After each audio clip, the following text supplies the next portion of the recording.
Hi, everybody. Welcome to Fight Net Radio. Lee Honish, Andrew Labouche, Miguel Antonio Barragan, in no particular order.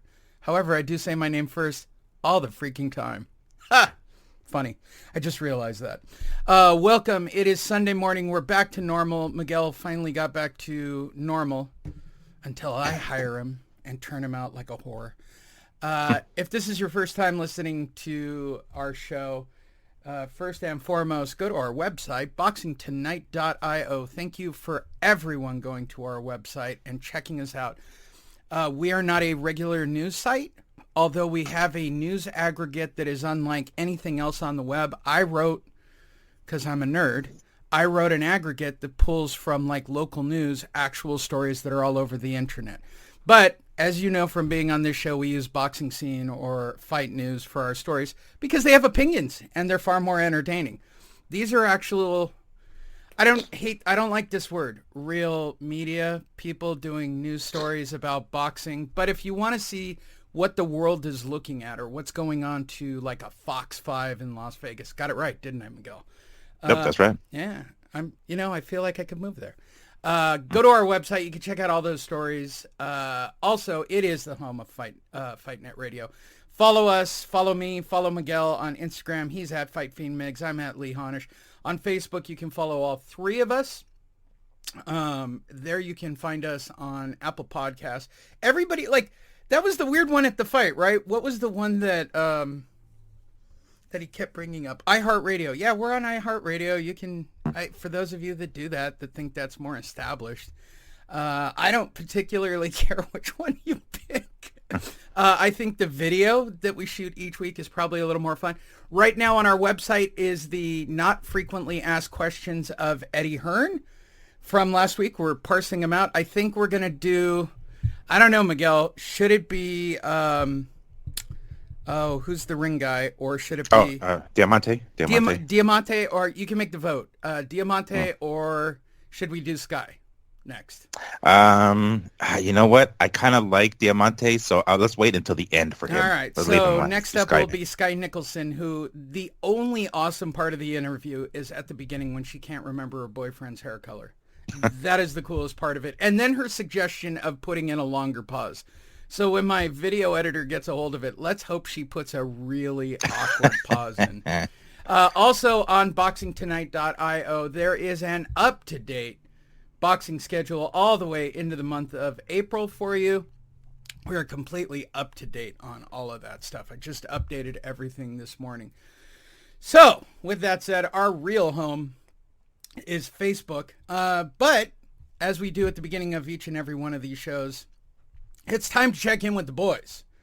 Andrew, I'm checking in. How's the fam? Yeah, we're all doing good, Lee. So much energy, so much life on a Sunday morning. Yeah, we're good.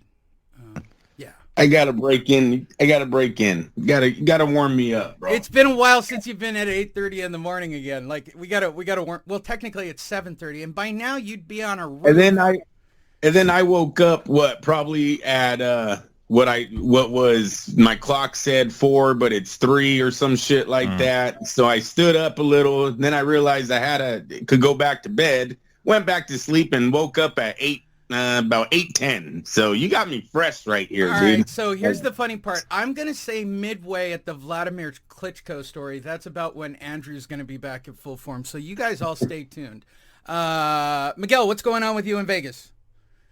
Well, nothing much. I mean, just stayed up late, of course, last night watching fights. There was some Bellator fights last night, which I had to DVR. You weren't watching Tournament of Champions on Food Network till midnight and jacking off looking at food? I definitely... No. Amanda I was actually... Freitag, my girl crush. Sorry. Oh, Jesus Christ. I got a that thing for Amanda seems a little too Freitag. specific there, Lee. It I is. don't know. That's something that I would do. But nonetheless, it is bright and early, sort of, kind of, on our side. And, the folks who are asleep in their rooms still. So I'm trying to make as much noise as possible for them. All right. So I do a lot of gratuitous stuff about myself on this show. But this is the last time. And I suppose at some point, Andrew, our kids will actually watch us on these videos. So I'm going to do this one time. I went to my daughter's final sort of home event. It was their first, Andrew. They got first. In fact, my daughter looked at me when they got first, and she's like, how the hell did that happen? I'm like, right? Then my ex-wife texts me, so I'm working first aid down below. Okay, that's where I am. Now, what so I this want to know photo, first, I'm down at the table wait. working first aid. Yeah, go ahead. What I want to know first, Lee, is did she make sure everyone on the other team was okay before she started cheering for herself? No. That's what I. No, that's actually, the they most thought, important thing. Okay, so here's the funny thing. So you've been to these tournaments, right? Basically, everybody gets like a certificate or a feel-good trophy, and they kept going. And my daughter looked at me at one point because they went fourth. There were like 8 teams in her division. They went 8, 7, 6, 5, 4, 3, and she turned and looked at me like. And she mouthed to me, I don't think we placed. And they go, and in first place, Mission Hills. And she turned and looked at me and shot me a look. And literally within a few seconds, okay, so here I am. I'm on the floor doing first aid. By the way, 15 injuries. 15. Oh, jeez. See, there you go, Miguel. They shouldn't have cheered. They better make sure all those girls. By the way, yeah, they got to tell everybody else to quiet down. Let's Like, qualify stop cheering this. people. 10 of them are dehydration, all right, because it was a hot day, and the girls are drinking Starbucks and not eating right and not drinking water. They're all lunatics, right? They're just like we were in high school. They're just complete nuts eating chips and then going flat out for 3 minutes. So there's girls puking in the back, and I'm icing them and watering them. We actually had a real pop knee, a couple of strains, a bunch of shoulders, a couple of elbows. I've been to cage fights that don't have this many injuries. There was a girl with a broken nose. She came in and I'm like, oh, like she was laying on the table. What the hell? What are they doing? I shit you not.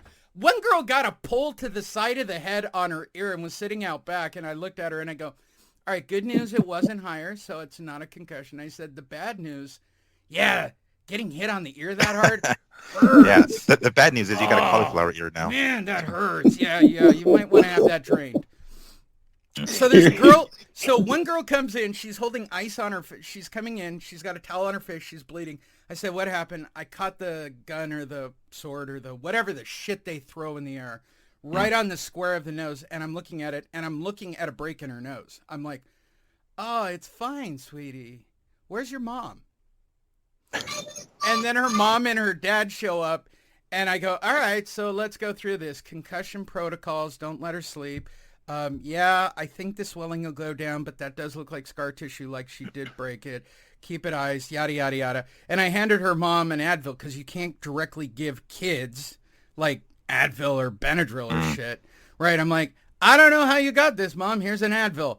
And she's like, yeah, I get it. And I'm like, yeah. You sound like the NFL in 1980. It totally is, right? It totally is. Like, I had a girl show up who goes, I'm allergic to watermelon, and I just ate watermelon. And I go, well, why did you eat watermelon? Like, do you have any Benadryl? I said, we can't give out drugs. Like, technically, they wanted somebody with no medical experience. I just happen to have experience. And so, yeah, I'm actually a licensed California cut man, if you could believe that crap. So I go out back and I hand one of the adults like 2 Benadryl. I go, I don't know how you got this Benadryl. It wasn't from me. Have a nice day. And I walk off. I'm like, what the hell? I kept walking in. My ex-wife is like one of the color guard moms. Charles, the stepdad, is on the other. If you look in this photo, see that little redheaded guy over in the corner of that shot? That's Charles sitting there on the other end, who had a crappier job than me watching all this stuff. I go over, I'm like, dude, they're dropping like flies. What do I do? And it was so I just wanted to do it one time. Mackenzie, if you find of all the videos, and yes, by this point you're horrified by finding out the truth of your father. I'm hopefully dead at this point. Know that I'm very proud of you for getting first place. And no, I didn't fix it. My ex-wife actually texted me. Did you have something to do with that? I'm like, well, the computers are right there. I personally am... Seriously, it was like a real conversation. I'm like, it's like, did you pay off the judges? This is boxing. No, What's it going wouldn't on? have been paying off. They just don't pay attention. I would have walked over and like tapped the keys and made it happen. But I didn't. And my daughter got her first. I was there to see it. It's the last time I'm ever going to do first aid ever again. I would rather try to repair somebody's eye that is like popping out of the socket than deal with 15 emotional, dramatic girls who are all dying. The girl who popped her knee, I'm like, So like 15 people descend upon her. I'm like, everybody who's had experience with a knee, a patella, stand back. And they're like, what do you mean? I'm like, if you don't know shit about a patella, move away from the child. And so I go over and I'm like, first of all, I'm like, she can bend her knee. If she can bend her knee, she did not tear the patella, okay? Second, I was like moving her ankle from left to right to see if she had rotation. She goes, it hurts. I'm like, yeah. All right, so here's what happens, sweetie. You jammed your knee. You think you heard a pop. I kept telling everybody, I'm like, on Monday, she'll be back at school. Guarantee it. It won't even be that big a deal. She fucked up the routine for everybody. Shout out to you, sweetie, if you find this video. But no way do I think you actually... that knee, okay? But she's... They're teenagers. They're teenagers. They're teenagers. Okay, that was my weekend. I'm over it. Let's jump right into the news. Hey, the world's scariest man in the Iranian Hulk fight has been postponed. Are you sad about it, Miguel? No, I don't. I mean, when I was younger, I used to love these pride. I didn't even know these two were fighting personally. No, I know the dude on the right was fighting in general. I don't know who the fuck the dude on the left is, but this seems like one of those old school pride, like sideshow, freak show type fights, and I'd rather not watch. Butterbean back in the day?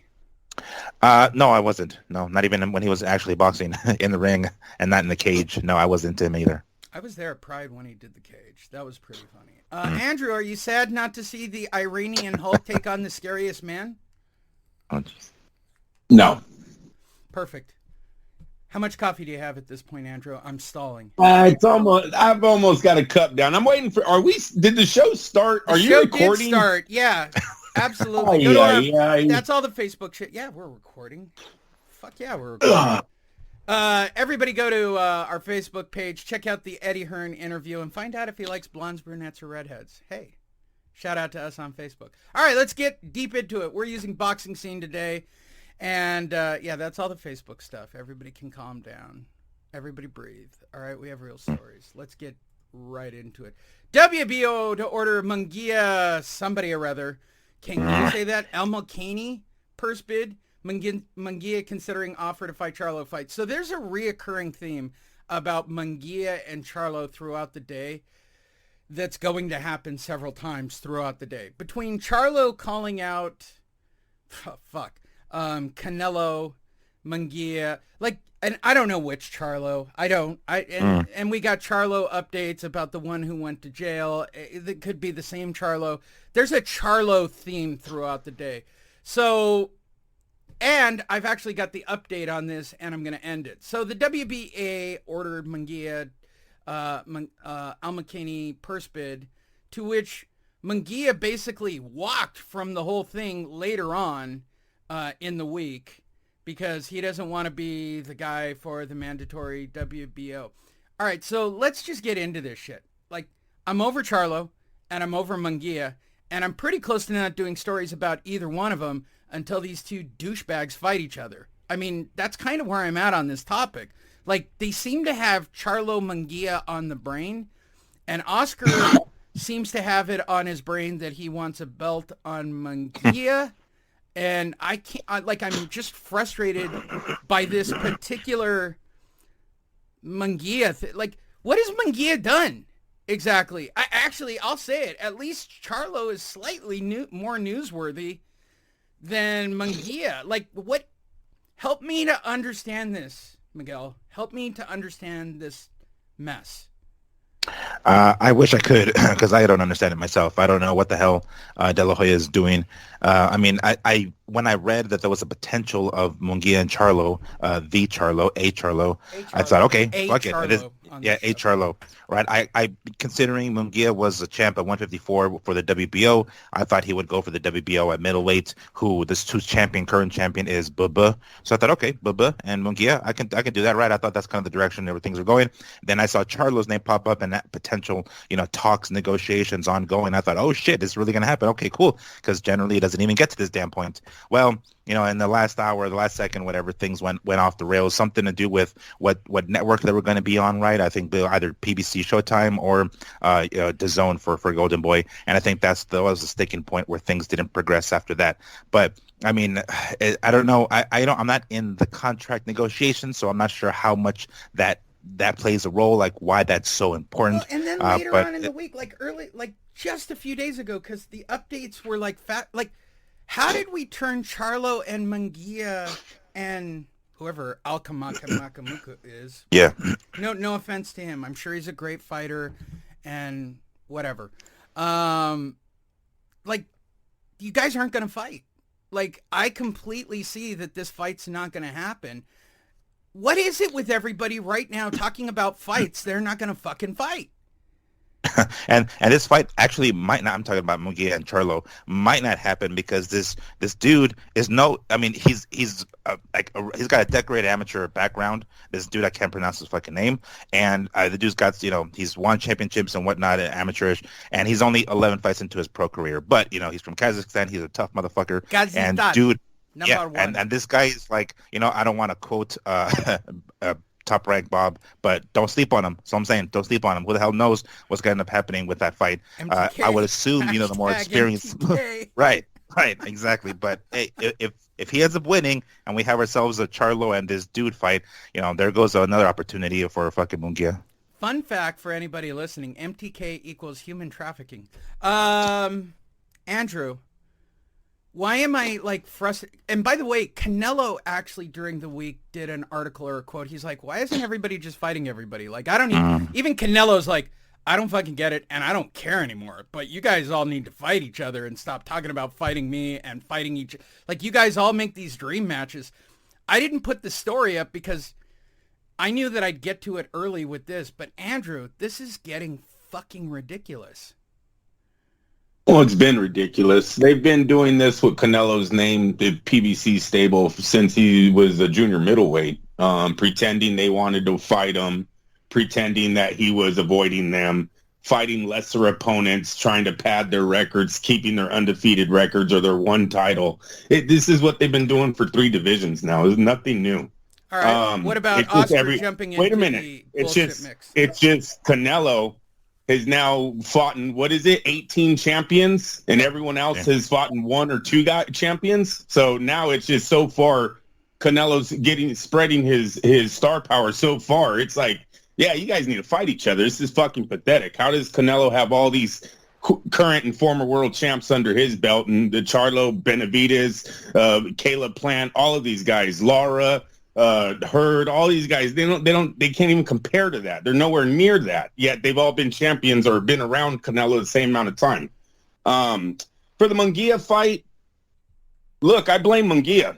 I haven't seen him come out. I haven't seen him show any kind of disapproval of De La Hoya's decision. I haven't seen him come out and say he wants to fight Charlo.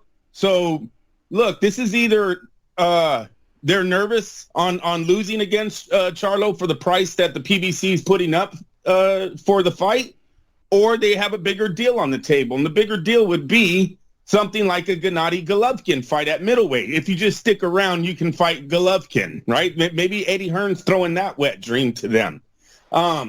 Whatever the case is, yeah, blame the promoters a little, but I blame the fighters, man. Look, we all know that if there's a fight that they want and they demand it, their promoters will go out and make that fight happen, or they're going to lose their fighter. I don't, Oscar complaining over the networks. Yeah, it's possible, but there's something else playing here, and I'm thinking DAZN probably has some kind of offer on the table for Munguia that Oscar knows is bigger and better. Joining us on the show, Oscar De La Hoya. Hey, bro. Oscar, do you have any comment about this? First of all, let me say the 2 things that I like most in life, bro, are bitches who are compliant and fighters who are bitches. See what I did there, bro? Mario, tell him. Listen, bro. DAZN is full of shit and they owe me money. PBC doesn't want to pay my fighters, and Munguia is a bitch. He does what I tell him to do. There you go. I mean, really, nothing out of both of you on those jokes. I'm really disappointed. I don't know if it's happened, but Munguia probably would have to test the waters of him being a pay-per-view attraction before going to the table with Al Heyman and trying to negotiate a deal, because we know the PBC, their stance, right? They're the A side. They're all their fighters think, you know, they walk on fucking water. Yes. Yeah, so they're the A side, yet we don't know what Charlo sells. I don't know what Gervonta Davis, any of them really sell. I don't know what their real numbers are. I've always thought they bullshit every time they say their numbers because it doesn't translate in the chat rooms or in the bars. You never see people throwing PBC parties, yet they'll say, you know, oh, 700,000 bought this fight today. And it's just like, I don't know. I don't hear people talk about PBC fighters outside of Errol Spence. Like, I'm going to be perfectly honest. Like, when I'm sitting in a cab in Vegas, the topic of a PBC fighter, period, is so remarkably, when they had Pacquiao, they did. Errol Spence is a big name. And you might, Deontay Wilder.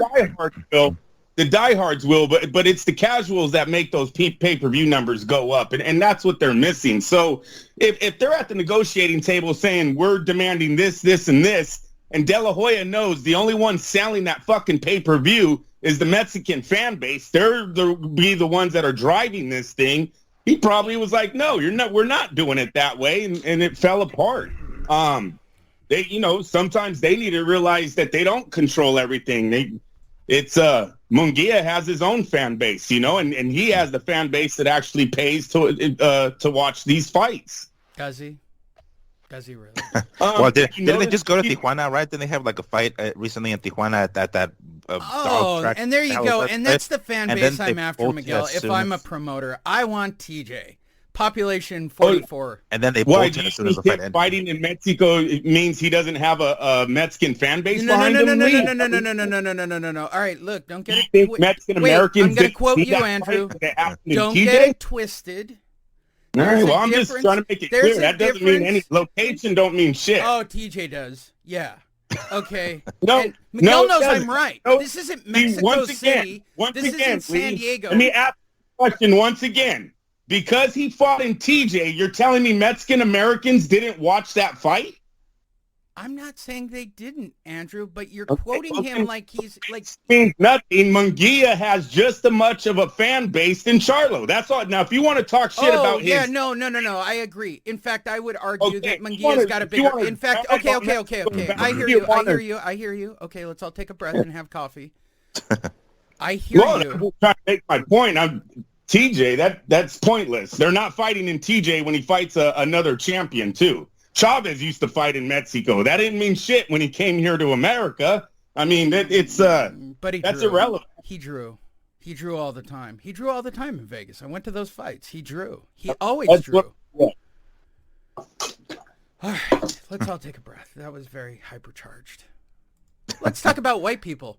Tyson Fury explains why Dillian White defense could be his final fight. Of course. Here we go again. Okay, so this is now a reoccurring theme that he's into, right? The only thing I can gain is money, so after this fight, I'll have earned over $100 million. If I could spend that, I don't deserve any more, do I? Well, yeah. I know Mike Tyson spent $500 million, and Evander Holyfield spent $400 million. Jeez, it's funny. I live in Lancashire. It's cheap there. I don't have any big habits. Why do I need to keep doing this? All right, so this is a supply and demand. Kids, I'm going to teach you supply and demand. You have a guy who's the hottest commodity in boxing, and he's a white heavyweight, which makes him extremely popular. Now, that might sound racist, but that's a fact. White people are racist, and they like white heavyweight champions. That's a fact, Jack.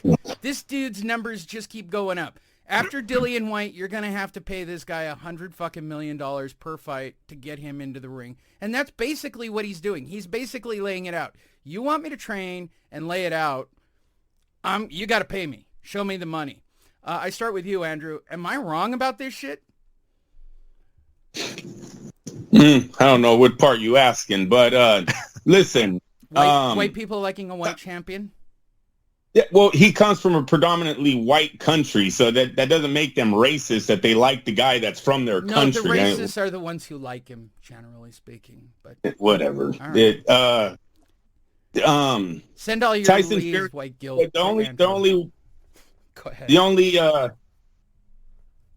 place Tyson Fury is going now is down, right? His career is going to be going down from here. He's reached the top, you guys. We talked about it when he faced Wilder. He's received every belt in the boxing world. He's beaten everyone in front of him. He has the legends. Right now, yes, it is all about money. But maybe he already sees that his drive isn't there. His drive is gone. He has a family of 6, hundreds of millions in the bank. He's a legend wherever he goes. Maybe he just doesn't want to see the bad side of boxing, right? The downfall of all these champions. Who really knows? Now, you ask me, I say no. I say he's going to continue to fight because what's happening with Usyk right now, heavyweight division just got a lot easier for him. And don't get me wrong, he was still the favorite against Usyk, but without Usyk being there, who's there to stop Tyson Fury from making another $100 million in his next 3 fights?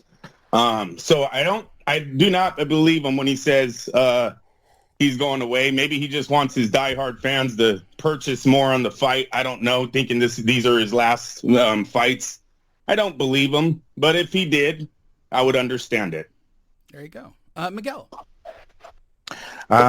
Yeah, I don't believe him, actually. I mean, only few people, I guess when you go out when you're on top, right, that's kind of the ideal way to do it, right? The way Lennox Lewis did and the way Floyd has and stuff like that. But like, I don't know. I'm not sure if he's capable of doing that. I'm not sure. I think he's got something about this. I mean, besides this Dillian White fight, I think he's still to some degree interested in fighting AJ over in the UK, making something huge over there. Because I know that's another. I mean, granted, AJ has to fight a couple Who's of. fighting him next? Jesus Christ.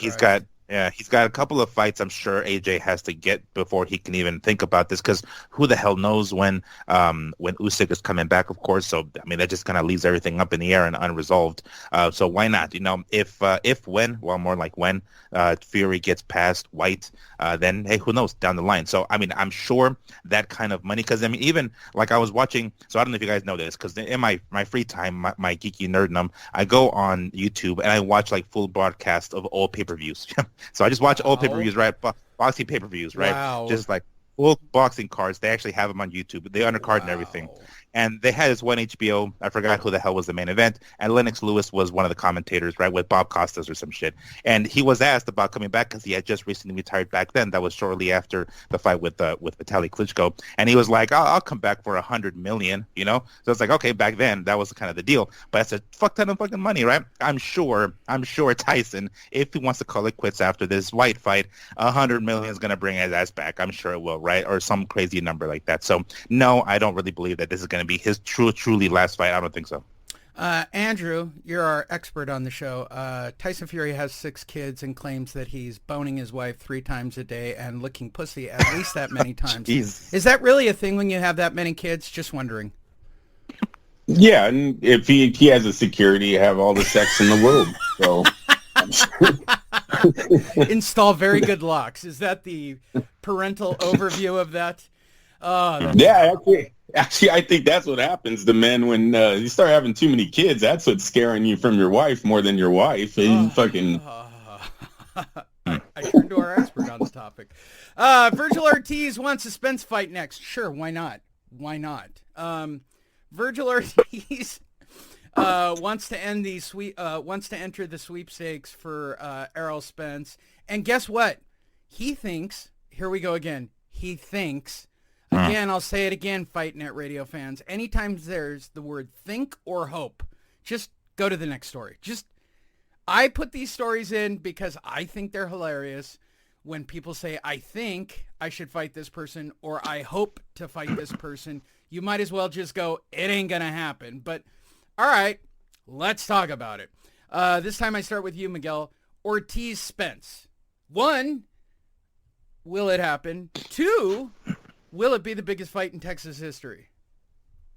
I'm going to have to go with no on both of those.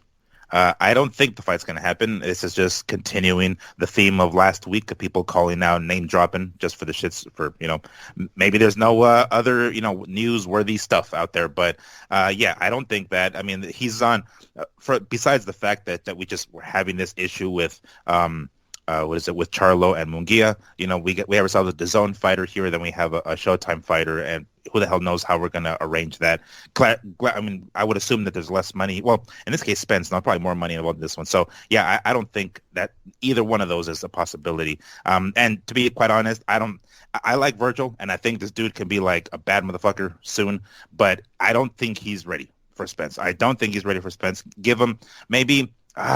maybe another couple of years or so, I say, and maybe that's kind of pushing it, but I just think it's too much too soon, and I don't think it would be a good fight for him, at least not now. I think like Spence is just too well established at this point and too seasoned. It's a bad idea. ALP. I agree with what you're saying, Miguel. I wouldn't put years on Ortiz's what he need experience-wise. I would say opponents. Give him an opponent or two more. If Ortiz was to knock out an ex-champ in his next fight, I would have said like a Sean Porter, but I know he retired.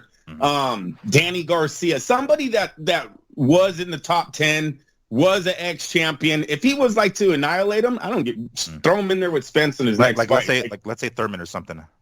Yes, exactly. A Keith Thurman. He knocks out Thurman. Are you guys there? Or did I lose you? No, you're fine. No, we're here. Yeah. All right. Then I would say, let him go where he wants, because he's out with what, like 24-0, I think now. 18-0. Oh, 18 KOs. Oh, Virgil Ortiz still only has 18 wins. Yeah. Yeah. Ah, damn. But That is And I don't think we KOs. really They're want to KOs. look at that record, because it's not like a trip through a who's who. It's just No, 18 but he has beaten. No, but for 18 wins, then he does have some very good journeyman-like names on there. That's why I'm telling you, for me, it would be opponents, because he's beaten the bottom level. To me, there's only so much those level opponents can prove for you.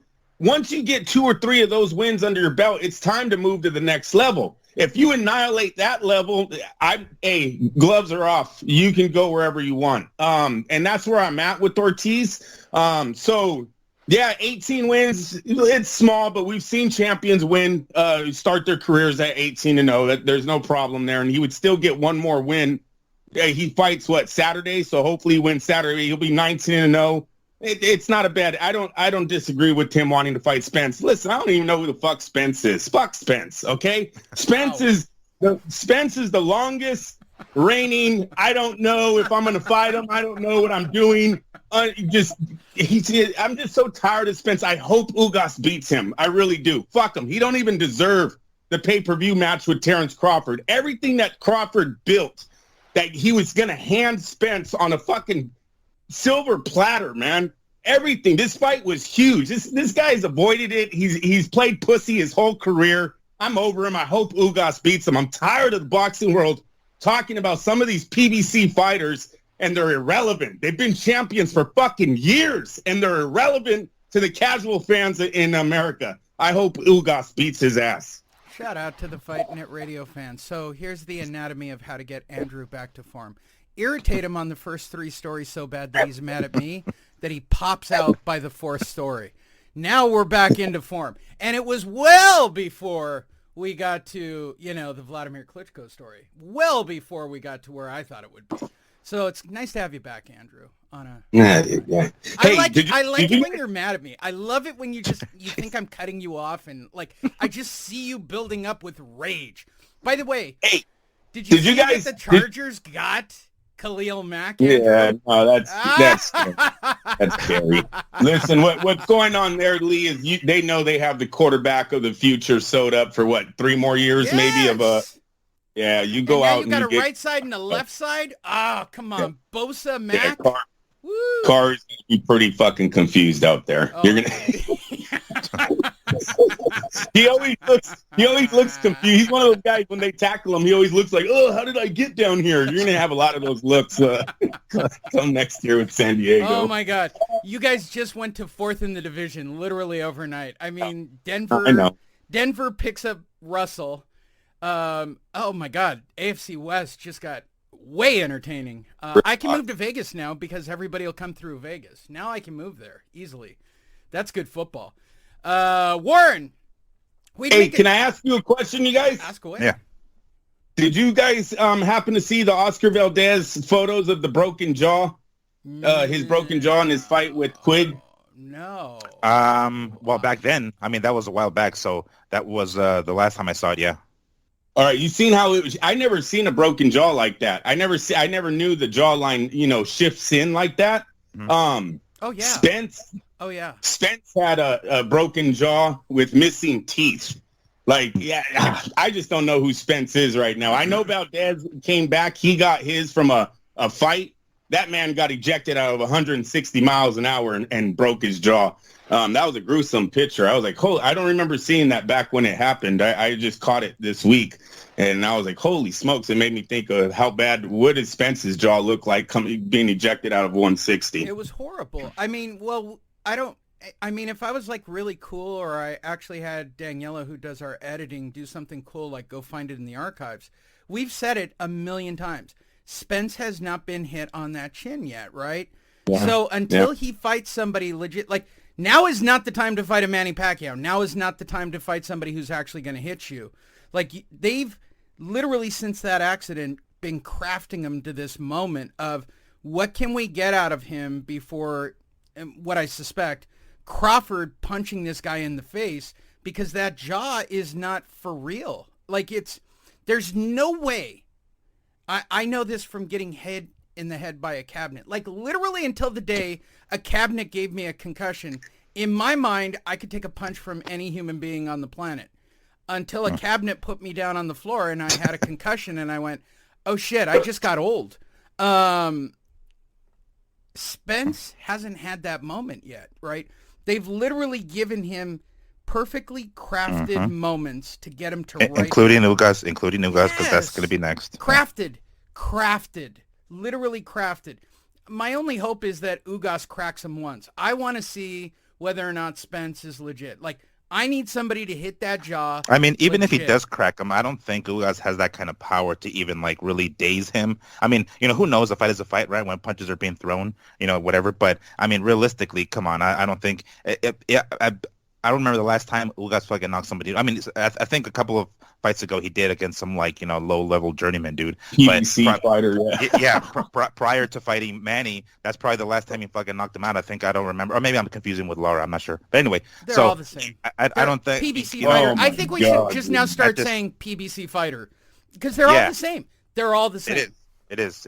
So I even if he does crack Spence, which I mean I'm sure is going to happen at some point in 36 minutes of fighting, it's not going to be enough to actually hurt him. I mean, or maybe his jaw is that fucked up, and maybe a light punch like that will do it. Who the fuck knows? But it seems unlikely.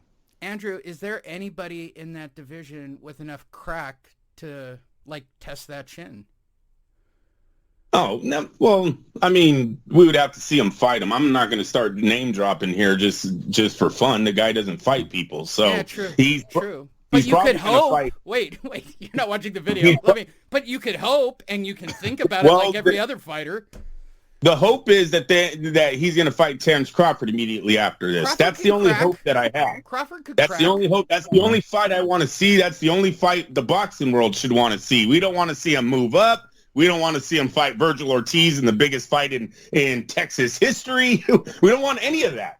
We want Spence versus Crawford for the undisputed welterweight championship of the world. It's the only fight this era really wanted, and he didn't fucking give it to us. It's really sad. It's just really sad. I blame it all. Who's the guy who owns Berkshire Hathaway? The billionaire from Iowa, from where Crawford's from. Why can't I think of his name? Yeah, you know who I'm thinking. They're really bleeding Crawford dry, aren't they? No. There's a billionaire in Iowa who went to all of Crawford's fights when they were holding the fights out there. And he went to Floyd's too, right? Didn't he like Floyd? Yeah, I blame him for all this. You got the money, dude. Make the fight. Just drop some real money so we can see a real fight. What the hell was his name? Oh my God, why can't I think of his name? Now you're gonna make me actually Google shit. Yeah, go look it up. It's Berkshire. Billionaire who? No, I know he owns Berkshire Hathaway owner. Yeah, Warren Buffett. This old fucker. He's a fight fan. Dude, you got $400 billion. Drop some money and give us a fight. All right? I blame Warren Buffett. Wow, that's the title of the show. Go to first bid. I blame Warren Buffett. Let's have a first bid and let's have for Warren Buffett. He's got $117 billion. Listen, dude, Drop some money and let's get a fight. I want Crawford versus Spence. I blame I'm Warren not sure Buffett. how much money you think is even fucking needed. It's more of a Spence not wanting the fight rather as a money right. thing. All right, if I was a fight fan with You're 117 absolutely right, billion, Miguel. right? If I had 117 billion dollars, and as a fight fan, I'm actually paying to have fights in fucking Ottumwa, Iowa, or wherever they had those fights, right? Davenport or some shit. Look, I think I could get both of those guys for 50 million. Like, I think they'd fucking pee on themselves if I put a $50 million Well, person. I'm sure they would if they would be 50-50, but we know damn well they're not. Spence isn't gonna fucking want that. He's gonna want no. I want fucking 60-40 or something. It's gonna be that bullshit. Whatever. Just tell me your number, asshole. What's your number? All right. I got the money. I'm making the. This is no different than if I hit the lottery and I want to fight Floyd Mayweather for a Fight Net Radio anniversary. Really? Oh, geez. That's only $1 million. That's cheap. All right, let's make that happen in Vegas. Those are real things. Like, what? Why? Like, Triller will invest money in Metallica and B-level fights, but you guys aren't putting money in this shit. Like, I'm getting really frustrated with boxing guys. I mean, I got to be perfectly honest. Like, yeah, and rightfully so. Fuck. Let's move forward. Like I said, we need some of these guys to fall. All this, more boxing means more. It's been my attitude about politics too, Andrew. Like, some of these old fuckers in politics need to die so we can get some young blood in, but they seem to stick around. They're not going anywhere. Yeah, they're not giving up the spot. Mitch McConnell. The zone is very new. The zone is very new, and obviously, and the PBC is very new. So they just one of these companies needs to fail. ESPN needs to dominate. So basically, everyone's trying to get on ESPN to get known. Well, we got a Probellum story that's going to fuck it up because now they brought in a new partner as well. I mean, there's a new partner coming to the table, and they have a lot of money. For who? For broadcasting. I don't want to jump ahead, but no, why don't we? Where is it? Right here. Probellum inked a deal with Discovery Sports. So now Discovery is going to start doing boxing? Are you kidding? What in the hell? Yeah, Discovery's going to launch a sports channel. And I'm not going to go into why we hate Probellum and why Probellum sucks. They are literally the shitty version of the PBC because they're signing up all the B-level talent. And they just think we're just going to do boxing in volume. So they inked a deal with Discovery, right? And if you don't get that, that's kind of an underscore of Disney. Discovery is owned by Disney. Well, so is ESPN, no? Isn't yeah, they're all So now they're diversifying into Discovery Sports. They're going to launch a Discovery Sports, and they inked a deal with Probellum to put all their 50 B-level fight and B is being fair. B is being fair. It is. It's being generous, in fact. Okay, mostly C. I mean, I get the press releases. I mean, these are people I've never fucking heard of, and nor do I will I ever care about. But I think the bigger story is this word right here. Discovery Sports. They're launching a channel. So now you're talking Fox, ESPN, like, fuck me. But at least, Lee, like you said, they're the B level. Right now, what we have a problem with is our A-level guys are on different networks and they're not fighting. And you got people like the PBC guys that are holding on to one title and acting like they're fucking Floyd Mayweather because they're undefeated with one title and they got tattoos and a lot of money. And they refuse to fight people. They just absolutely refuse to fight. They got excuses for fucking 5 years now of why they can't fight people out of the PBC. Starting with the wrong side of the street. One of the stupidest things that ever came out of a PBC fighter's mouth, because if you knew Al Heyman, when Floyd Mayweather was supposed to fight Paul Williams, they used to say, oh, that fight can't get made because they're in the same stable. Now, years down the line, now the fight can't get made because they're not on the same stable. It's just, whatever, man. The whole thing's a fucking joke over there. Well, we got to blackball them. You guys. Okay, I agree. Hey, listen, we're talking about 2 fights, too. You blackball this Ugas fights. I'm talking to the fans out there.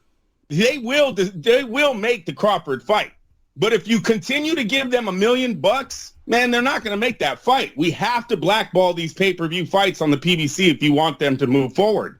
If you're watching the video, go to en.vipro.me. Stop paying for it. Okay, that's my little shout out to that company.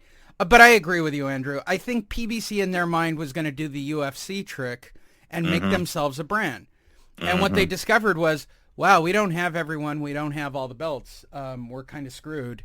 And let's call people to join us. Like, here's the difference. Boxing is way bigger than MMA. Way bigger, okay? Like, Al Heyman looked at the UFC model at the beginning. I'm going to do this, and my guys are going to fight, and we're going to basically have the PBC title, and it didn't work. And it's too late for that. It's too late. Too late. He should have done it right at the beginning. When the UFC came on scene, right, that wasn't even a fucking sport. It was a spectacle. So once they basically copyrighted the goddamn thing, and on top of the fact that they're paying their fighters fucking pennies, it's of course they can afford to do that. Of course they can afford to put them all under one umbrella. Granted, for us, it's fantastic because we get to see the fights we want to see. But for the fighters, it isn't exactly great. So now that the boxing is, boxing's been around for, gloved boxing for well over 100 years at this point. The purses are fucking huge. They're enormous, right? It's like no one organization or no one league, promotion, whatever, is going to be able to have all the major fighters in the same ones. So they have to fucking work together. They have to have one promoter work with another promoter because they can't always have the best fighters under one umbrella. And that's what PBC was trying to do, and they're failing miserably. That was a good rant. See, and everyone's back to form at 8:30 in the morning. Yes. Moving forward, Warren, we'd make Joe Joyce versus Anthony Joshua. Now, this goes to a story of everybody wanting to be the interim fight for Anthony Joshua. Okay, so I've got several stories. So let's cover them all here in one great shot as I look up at the screen. There's a Team Otto Wallen. There is how many did I actually put up? I mean, I think I got frustrated as I was pulling stories at some point. Here. No. Okay, I'll do it here. So let's go through everybody who wants to be a part of the Anthony Joshua interim fight. It is Luis Ortiz. They've thrown around Deontay Wilder. I can't believe I pulled that story because all I kept thinking was he's doing ayahuasca currently. Your king is high as a kite. Listen, I am talking to gray men about my future while I'm high on ayahuasca. You know he had a bad trip, Lee. That boy was running around in the jungle naked somewhere. No, I don't believe that at all. And my favorite random one, Team Otto Wallen popped out on some kind of crazy trip. I don't know if I pulled the story because I felt like I'd be shitting on his promoter. But Otto Wallen's team is like, yeah, we're perfect for the Anthony Joshua sweepstakes. Okay, everybody, take a deep breath. He just got a new trainer. Eddie Hearn is doing it. Yeah, I think it'll be great. And basically his interview more or less was, I guess. Like, really, that's basically what he said. I guess. That's what he picked. So he's not banking on Joshua. Maybe he'll get a payday. He's watching his heavyweight title go out the front door. Like, it's fucked up. Anthony Joshua's fucked up. Everybody wants a piece of Anthony Joshua now that he's fucked up. And clearly he's not going straight into the Usyk fight because Usyk is a fucking man and he's standing up for his country. All right, let's talk about it. I start with you, Andrew. Let's speculate. One, will we get a new Anthony Joshua? Number two, who do you think he's going to take? And personally, I think I'm with Warren on this.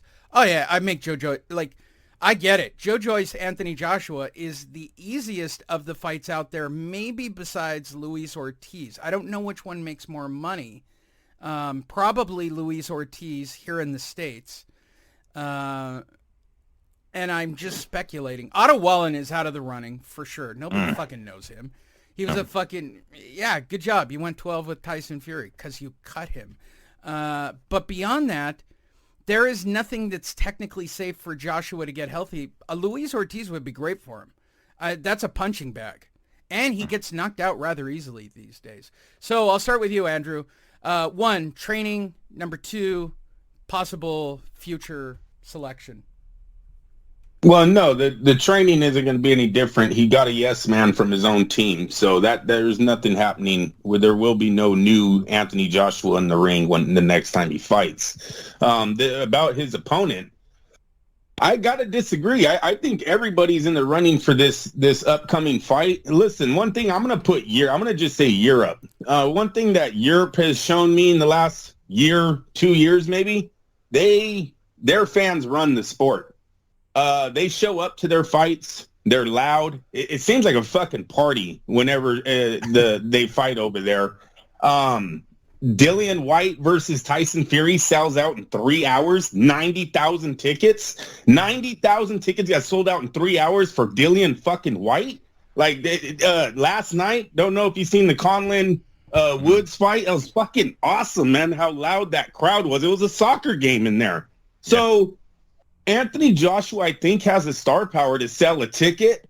It's his first comeback fight. All of his fans will be behind him, wanting him to hopefully grow in the sport, right? And you see it's something new, like you just said.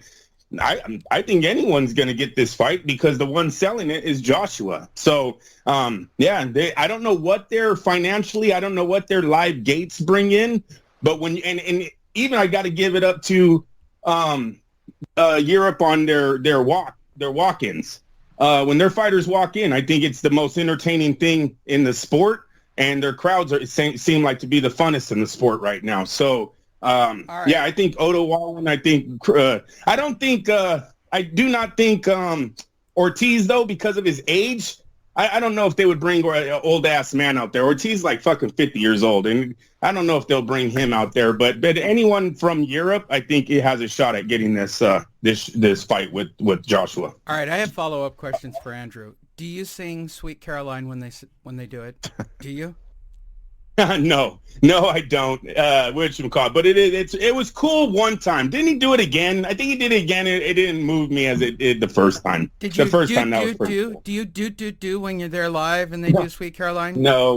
Do. Just wondering. And my other, I'm gonna put my hat into the ring because everybody else. Hey, I'll take the fight with the Anthony Joshua sweepstakes. You guys can have me cheap, fucking cheap, man, cheap. Well, are you willing to go to Europe though? Oh yeah. Anyway, let's go fight in Russia. I mean, Oh jeez. No, don't start. Too soon? Too soon? Then now that you brought that up, do you think Beval is going to get the fight now that Klitschko? Oh my God! And wait, I've got the Klitschko story. Let's save that because it's so fucking great. All right. Vladimir Klitschko just shitting on Beval. Oh, so great. All right, Miguel. Who do you think the winner of the sweepstakes is? And number two, is he going to change? No, he's not going to change. No, Andrew basically hit it right on the money. He got himself a dude from his own camp that has already been there. I mean, unless he does something a little bit crazy, which is basically he did go recently over several gyms. Maybe he picked up something and then brings it back and says, "Hey, let's work on this. I think it's going to help me." Maybe that's kind of the thing because the guy is basically a yes man. So maybe he'll be like, "Okay, AJ, we'll do that." Maybe that's something if he's that creative. I don't know if that's the case or not, or they're just going to revert back to the same old AJ camp. So I don't think he's going to change. I think AJ wins his own fucking sweepstakes because he's the only one that's going to be winning, really. I mean, any other opponent, I wouldn't mind seeing Luis Ortiz, because of his age. Because keep in mind that right now, AJ needs a confidence builder, right? He needs a fight that he can, and not necessarily knock out per se, but a guy that he can maybe test his skills with, whatever it is he's going to pick up, if he did pick up anything, going to different gyms. So Ortiz, mind you, is a southpaw, and he's a very technical fighter. He's not the most exciting fighter, but those two factors, I would say, no, stay away from Ortiz. But Ortiz is damn near 50 at this point, so it's like, all right, maybe he can do it. So it's kind of a 50-50. Like, it looks good that he could potentially beat a southpaw that's very technical like Ortiz, and it's less dangerous because he's an older fighter. So that sounds like a winner. I'm down with that one. There you go. Let's move forward. We're at the halfway point. This is generally where I like to go. Hey, go to boxingtonight.io. Follow me, Miguel, Andrew, and the Fight Net Radio show on all the social media platforms. Wow, I got stuck on that one. platforms by just going to boxingtonight.io. All right, Josh Taylor not against fighting Kell Brooks. The saddest face on the night of Josh Taylor, if you didn't see it, we covered it in literally Zapruder-like fashion on this show. If you look at Kell Brooks' face during that fight where he thought the Catterall was winning, and the look on Kell Brooks' face of, oh shit, I'm losing a payday. And you can literally physically see it on his face at a couple of points. I'm not surprised by this. They're going to work towards a catch weight. I'm not against the fight. I think Josh Taylor deserves a good payday. I think they fight in the UK. It's a great payday for both of them. They probably can sell out Wembley or whatever the hell they sell out there. I'll start with you, Miguel.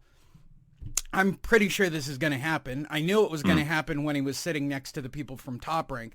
I knew it was going to happen when he had that look of my meal ticket is leaving the building. And it's kind of a passing of the torch. What say you, and what weight do you think? No, I mean, like, it's going to benefit Taylor to not go above 147. So it makes sense that he's not going to want to give Kell Brook any opportunity or any advantage, I should say. So it makes sense that he's saying 149 is too high. And, I didn't even realize, truthfully, I didn't think Kell was even going to make 147 after moving up to 160 when he fought Gennady Golovkin, and then he moved back down. He was at 154 for a hot minute, right, and then moved back down to 147 when he ended up fighting Crawford. So I was like, okay, this is not the weight for Kell. Understandably, Kell wants a heavier weight, but I'm sure. I'm considering Kell is on the way out, and it's going to be a great payday for him. I think Kell's gonna he's gonna break, he's going to bend, and he's going to give in to 147 because 149 is, even though, I'm sure people realize it's only a couple of pounds, but that does fucking matter. So, I'm sure this fight's going to happen. I'm sure it's going to happen over there, and it's going to be at the 147 limit. There's no way Taylor, because, Taylor's the money, right? He's the A-side. He's the unified or undisputed junior welterweight champs. The dude's the one that's got the, even though Kell does have a lot of, love over there, it's Taylor who's the A-side here. So, if he says, no, we're going to have it at 147, the fight's going to have it at 147, and Kell's going to do it. ALP. Might cost them a little bit more, but, I totally agree with what Miguel's saying there. Taylor's the A-side. If he wants 147, they go 147. It's kind of sad. Kell Brooks kind of in a pickle. Who's the middleweight out there? The son. It ain't Conor Benn. Conor Benn's the welterweight, right? He's the son that. Yes. All right. Nigel Who's Benn. the middleweight that's trying to get a fight with Kell Brook too? Chris Eubank. There. Eubank. Oh, Yeah. yeah. Eubank called him out, but I guess he goes, you fought Gennady Golovkin at 160, so I want to fight you at 160. Like, what the fuck? So Kell Brook either fights at 160 or he's demanding 149. I mean, I don't know what Kell Brook thinks a win over Amir Khan is going to get him, but I see him going back to 147. I would look at the Conor Benn fight, though, just in case. Ben's a lot younger. Might be some inexperience there that Kell Brook can work with. Still a big fight. Will probably sell out the arena. Like I said, it doesn't seem like they have a problem selling tickets out there. So I would also, if I was Kell Brook, look at a Ben matchup before I look at sign off on Taylor. Ben can crack. Ben can Yes, he crack, can. and He he's can. angry. He can. And he's angry about I know. being. He's got like a chip on his shoulder. He's got a That chip dude's on got- his yeah. shoulder that rivals Rocky's kid. I mean, it's just, that's an angry dude.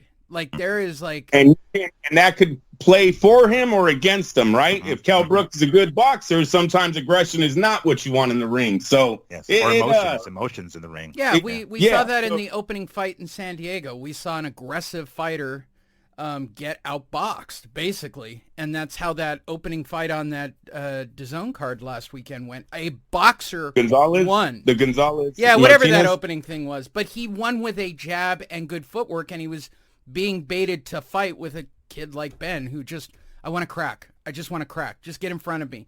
Daddy doesn't love me. Let's crack. Let's crack. Daddy wasn't there. Daddy wasn't there. It's Austin Powers. Daddy wasn't there. Oh, jeez. Did anyone see that? I believe Chavez Jr. got out of rehab and is now posting pictures of him hitting the mitts again. Daddy doesn't love me. Problem is, it looked like he was in the driveway of his house. He always is. Or in the car park underneath the gym in the parking lot. And or the parking lot of the rehab he just exited. You know, the reason that I laugh so hard is because I have all the same issues myself, so I completely understand these guys, but go to therapy. It's so much cheaper. I mean, it really, really... Well, I believe, if I'm not mistaken, I believe his dad either owns a rehab place or is like the CEO, like the face of one. So maybe he got in for free under his dad's name. Oh, my God. That makes sense. And on top of that, it gives him a certificate saying he completed it, and when he really didn't. Well, yeah, I think that gets you out of a DUI or something. Are there DUIs in Mexico? Can you do that? I don't. Yeah. By the way, that was a really shitty statement on my part. Going, I don't think that's a thing. Yeah. Well, I mean, think if stop signs aren't a thing, fuck.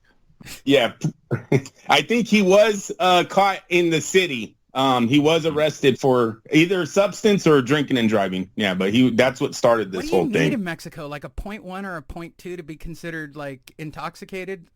That was a shitty comment too. No money in the wallet is what I'm thinking. Right. Yeah, no spare cash in the wallet.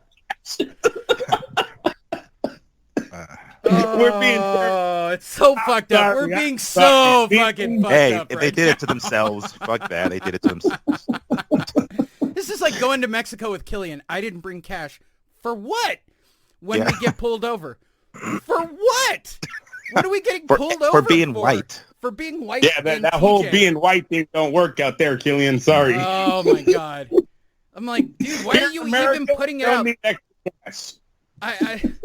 Fuck, that's so fucking hilarious. Oh, my God. Sergey Kovalev, talking about white. Sergey Kovalev, seen here looking shocked that he's going to jail again. Sergey Kovalev to face... that was funny. That was actually very Weekend Update-like of me. All right, so he's going to face Tarav Pulev at the Forum in Inglewood. I'm going to say it again. Who the fuck...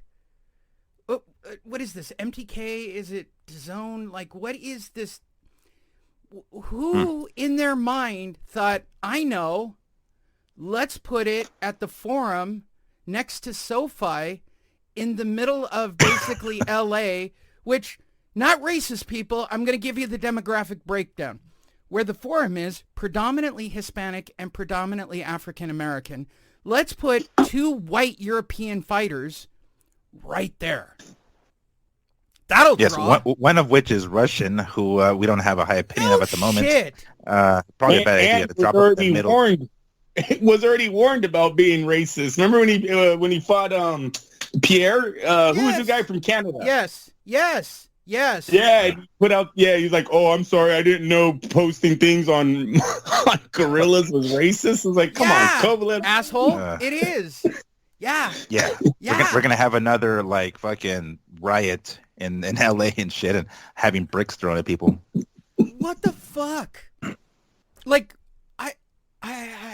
I'm literally speechless about this fight. Like, this is the most ill-conceived. They don't talk about I don't know. Isn't he a main event? Or I don't know. Last time I remember he was a main event. Whatever. Okay, who literally is so far out of touch? Like, this is the worst thing I've ever seen. Like, this is batshit crazy.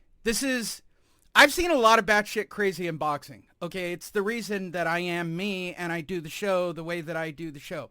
Shout out if it's your first time watching the show. I don't change. Like, this is the shit that makes me fucking crazy about boxing. Like, who thought... Vegas, maybe.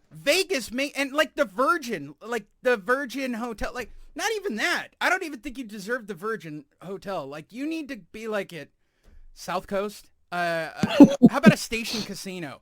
This is a station casino. This is, yes. It's one of those, like, showboats fights. You think there's a lot of Bulgarian people in the LA area? Oh yeah, I meet them all the time, dude. I grew up, 15 minutes outside in East LA, and you know how many Bulgarians and Belarusians and Russians and all the time, dude, all the time.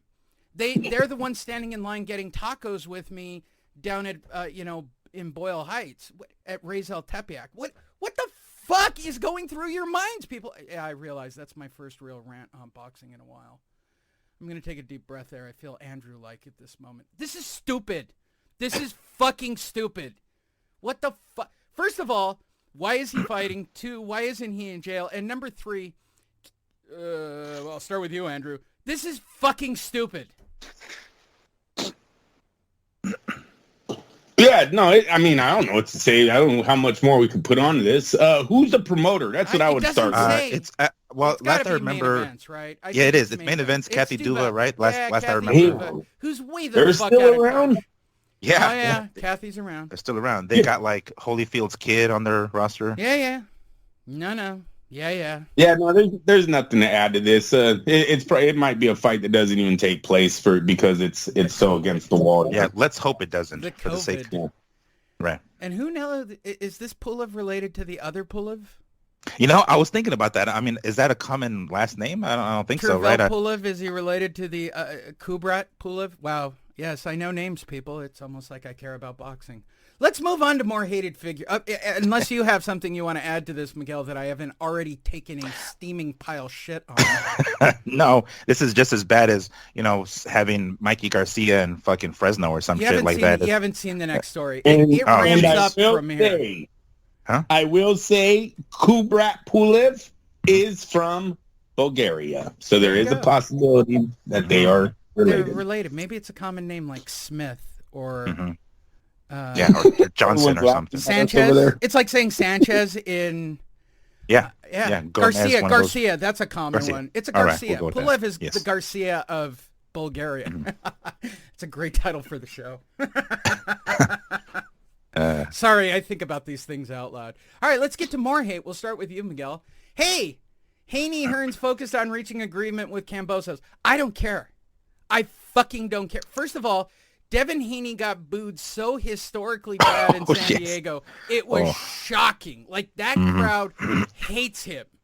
Like, I couldn't even believe the hate for Haney at that fight last week. And secondly, what are you just guys saying random names? Like, yeah, we're gonna get a deal with Kambosos. You and everybody else, asshole. Like, what?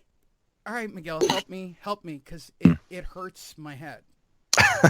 First of all, the Kambosos sweepstakes, who technically hasn't signed, is literally driving up all these sort of C-level, B-level, and some A-level talent of everybody like, make me an offer I can't refuse, and you can fight me in Australia.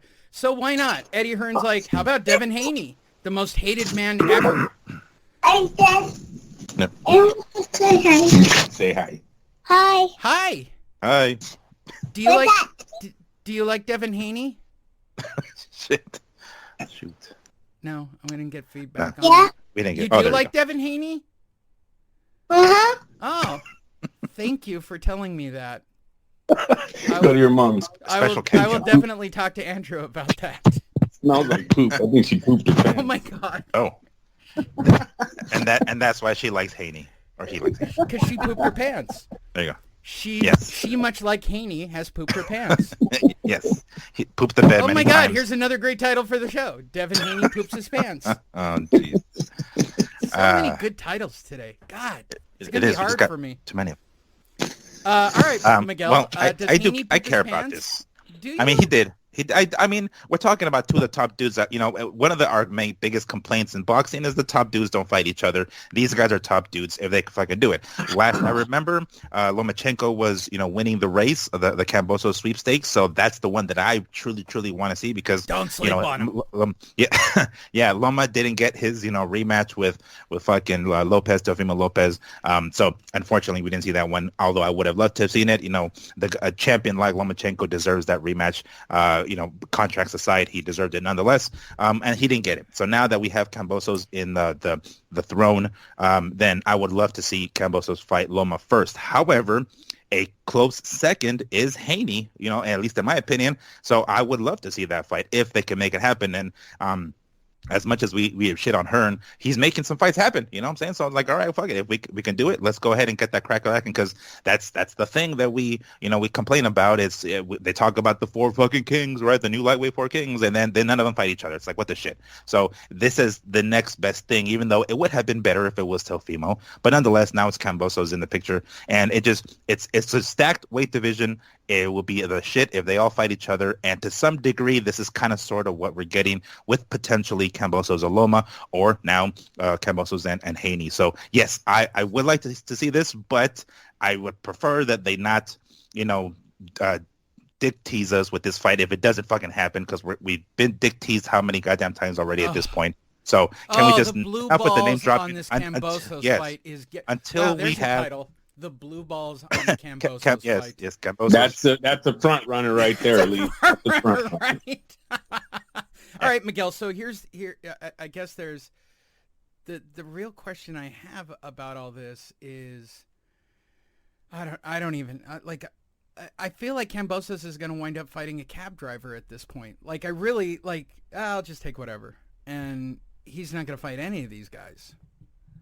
I mean, that's and the fighters' tunes have changed over time, right? I remember specifically Keith Thurman talking about when he was on the way up, I'll fight anybody, yada yada. Then he gets a couple of belts, and now he's like, oh, now I'm the A side, now I get to pick and choose. And then he's all of a sudden not interested in fighting certain dudes. So let's hope Kambosos doesn't go that direction. And talking about I'm the emperor, this and that. All right, dude, put your money where your mouth is. You got yourself the belts now, and now it's time to defend, your throne or your empire, whatever the fuck you want to call it. But let's hope he doesn't go in that direction. I'm going to bite. I will bite on the bait. Yes, Kambosos is the real deal, and he will keep his word, fight all these dudes. So as of right now, nothing is leading me to believe that he won't.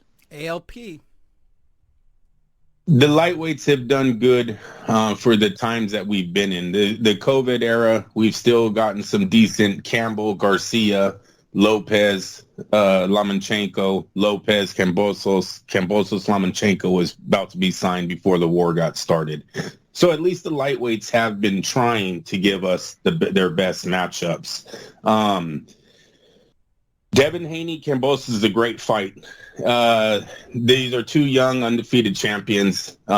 Yes, does it make the biggest money? Is there potential to grow on the financial side? Yes, there is. But it's great that these 2 are willing to fight without having to get there. So I like that fight. I think Kambosos will sign off on anything if it's a great deal for him. I don't think the man fears getting in the ring with anyone. So as long as the numbers are right, I think he signs. This is all about Eddie Hearn being able to make the deal between Kambosos is Top Rank, correct? Yeah. Yeah. He is. So it'll be Top Rank and DAZN. Don't sleep on Haney. Don't sleep on him, Andrew. No. DAZN owns Haney, so he's with Eddie Hearn. Yeah. And so it'll be Eddie and Bob that need to make this fight happen, because I think Tommy both. Hearn, get his name right. My bad. Yes, sir. All right. Fun fact: Eddie Hearn prefers lasagna. There you go. You learn things on Fight Net Radio. Go watch the interview. Erickson Lubin, Sebastian Fundora, Showtime 4-9. First of all, they moved this thing over to the Virgin. Second of all, I remember a day when Andrew loved Sebastian Fundora before it. No, we stop. Yeah, you were into him. Don't lie. No, I know. You're like a bad ex. I was never. I know. I'm like a whore. I was fucking into everyone that didn't turn out to be anything. Damn, you went around. Jesus, I know, bro. On the block. Andrew from the block. I was like, Floyd Mayweather saying everyone was the next Floyd, and then they would lose their next fight. Oh my God, you're a tramp. You're a tramp. All right. First of all, it's going over to the Virgin. Well, hey, yay, good for Showtime for putting it on there. But does I go to you, Miguel? Lubin Fundora. Do I even care? Is anybody even going to buy a ticket in Vegas to go see this? I guess no on both of those accounts. I don't. I mean, it's. I still think people think of it as the Hard Rock. By the way, the Hard Rock is now the Virgin. Shout out to all you boxing fans. They changed owners.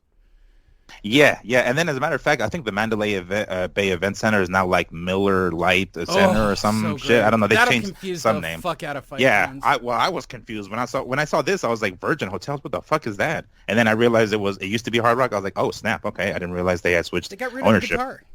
Yeah. No, really? Yeah, Damn. I gone. Now it looks like a very generic Virgin whatever thing that they do with that white and orange. How did I not know this? Jesus. Yeah, Well, so I mean, it's good for Fundora, right? That's Fundora. is it a good scrap even?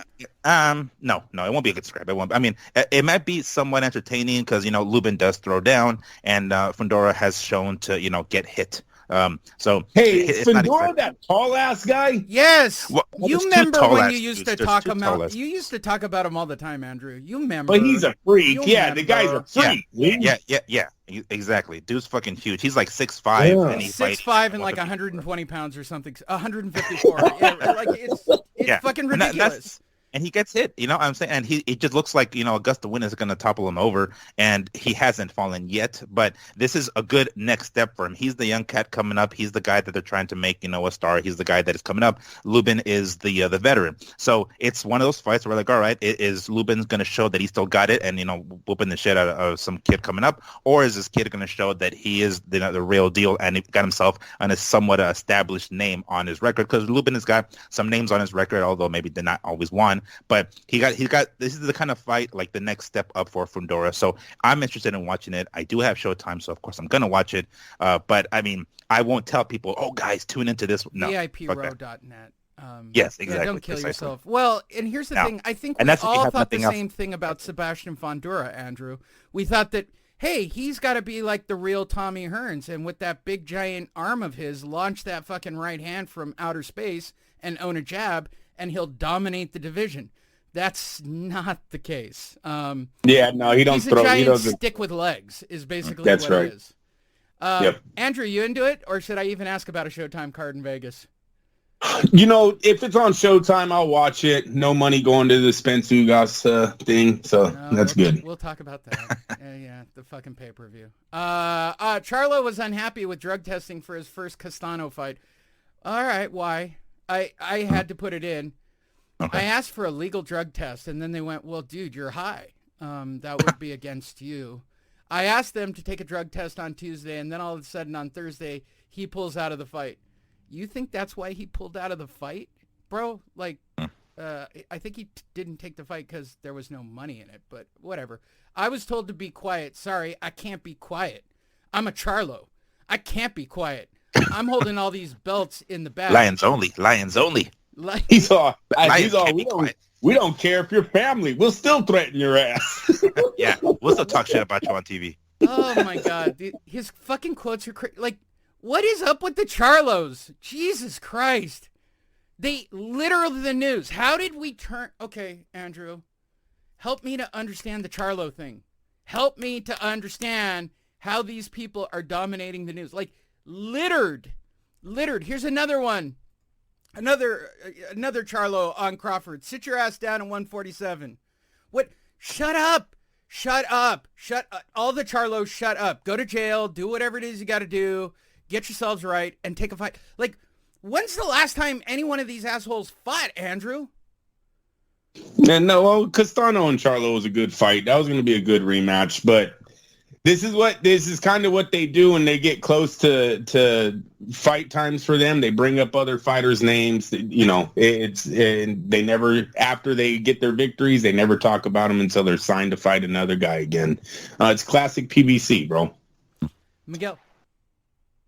I mean, yeah, it is exactly classic PBC. It's one of those things where, like, yeah, this dude has a fight already signed, and he's like, okay, let me start calling them out. I mean, at this point, it's just their mouths that's keeping them in the fucking the light, the what is it called, the mainstream. But I mean, I don't know where he's getting this idea. That I mean, I wanted to read more of his quotes. I want to see how he came to the conclusion that that's the reason that Castano is bailing. Y'all okay, let's do more. We only drug tested one time, and that was before I asked. I asked one of Al Heyman's advisors or people that represent Al Heyman, hey, Why ain't they be drug testing? By the way, that's the actual quote. I'm not being a dick. The whole camp, nobody came. You know what they told me? Hey, Charlo, you were supposed to request that a month ago. Never have I ever requested a drug test. That sounds like a game. Never have I ever. Never have I ever requested a drug test. Months and months go by. Rosario fight, Lubin fight, my whole career being number one in the WBC. I'm mad at y'all because y'all said y'all a clean sport. And if nobody fights for y'all title, by the way, that's a lot of y'alls. And I'm not making it up. 1, 2, 3, 4 y'alls. Y'all. Yeah. The only thing that's missing is, so you know what I'm saying? At the very end. Know what I'm saying? Yeah. Bro. I'll make sure they're protected. We barely drug test for the last fight. Never have I requested. Here we are again. Okay. Are you repeating yourself? Never have I ever. What is it with you, bro? Let's see what else you got. So the fight is rescheduled. I knew it was a month so does that mean approaching that the original date of the rematch, and I contacted a bunch of people, and they said, "Hey, can y'all, please make sure y'all doing something, the proper drug testing." Dude, do you know other words? I spoke with Al personally yesterday. He said drug testing will be heavy and it will be in depth. So I trust Al. Al is my guy. Of course, because Al is God. Al equals God. We've discussed that on the show. These guys are from Argentina, Charlo said. Not to talk about Argentina, but oh shit. I'm already snorting before you make a racist comment. He needs the disclosure, right? The disclaimer, I mean. Listen, they're from Argentina, but not to talk bad about Argentina, but when you know that the risk is very high and that your reward might be low, you'll try to find every type of way to take an advantage. Boy, he drops the y'alls when he gets real. If you can't beat me, you'll try to beat me this way. He ain't taller than me. His reach ain't longer than me. We the same age, weight the same. I'm literally thinking logically. I'm losing my mind trying to figure it out. That's why my coach says don't believe in these conspiracy theories. But I'm thinking like a warrior. Deontay Wilder crazy. Not a warrior. I'm believing like a real lion in this situation. I don't believe he did PED. Okay, then why are you talking? Wait, hold on. Let's just stop with this first quote. I don't believe he PED'd.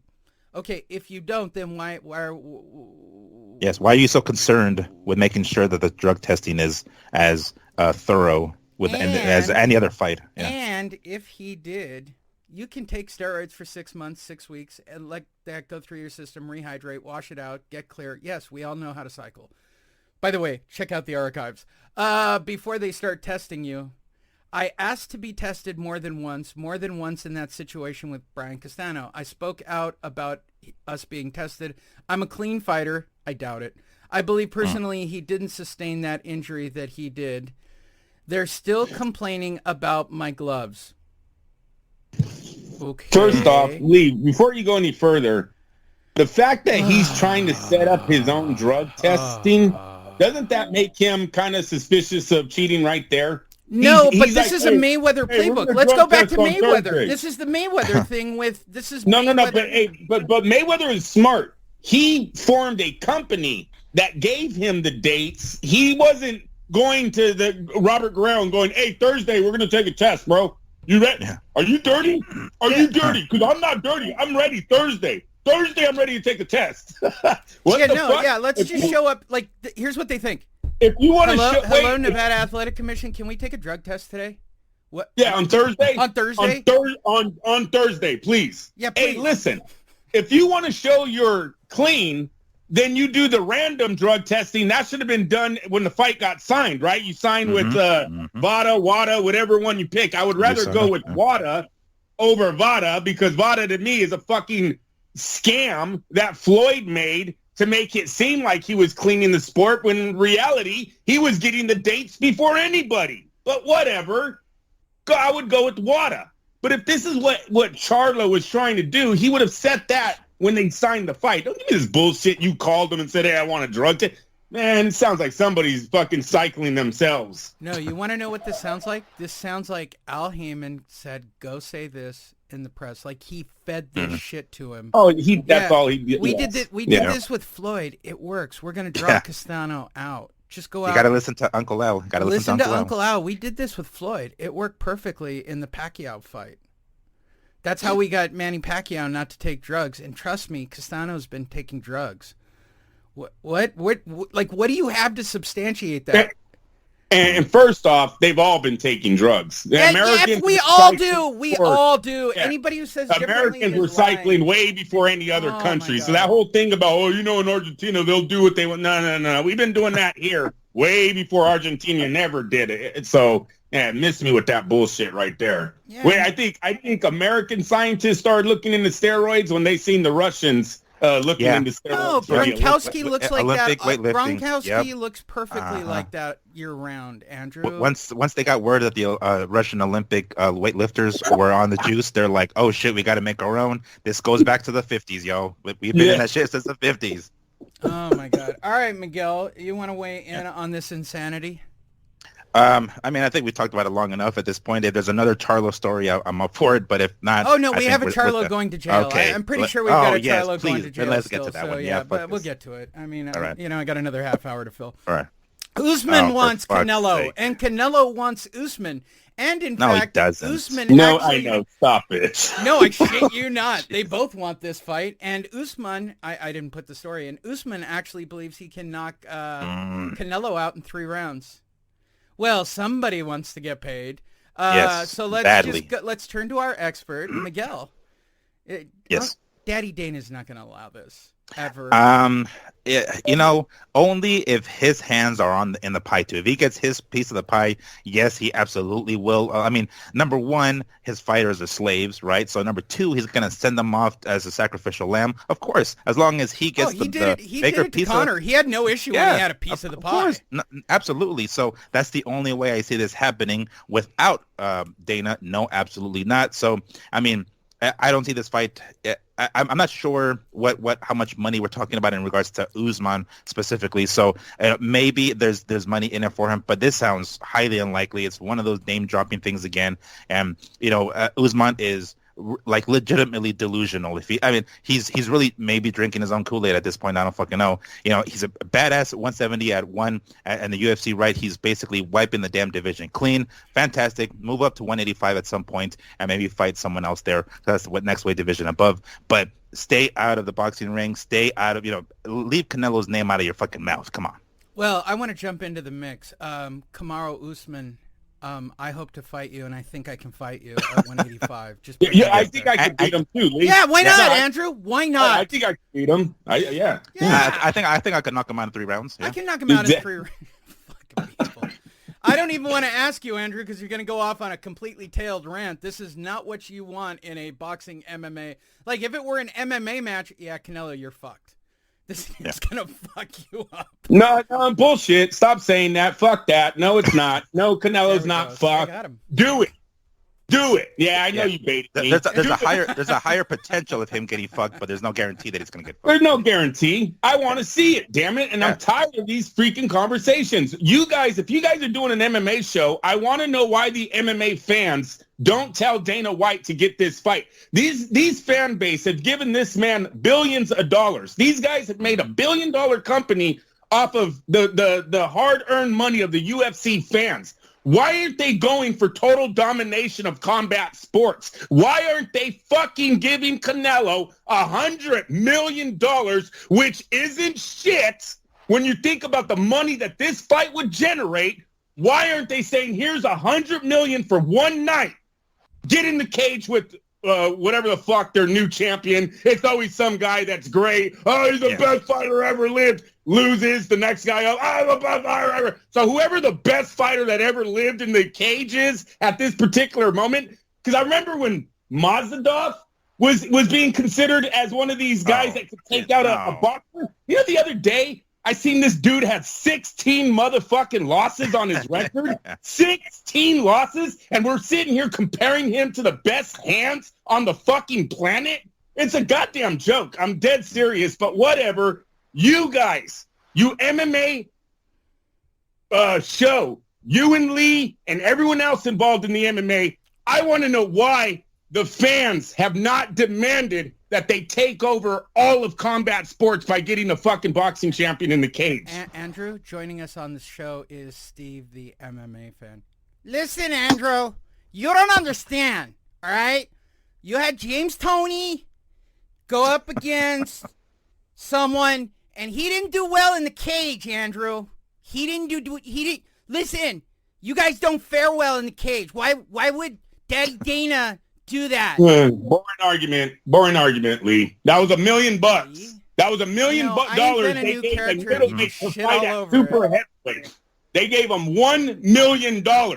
I think you know the level of opposition that I'm asking for is not going to come in. Andrew. They're afraid. They're afraid to fight in the cage. We've offered. Yeah, whatever. Daddy Dana won't do it.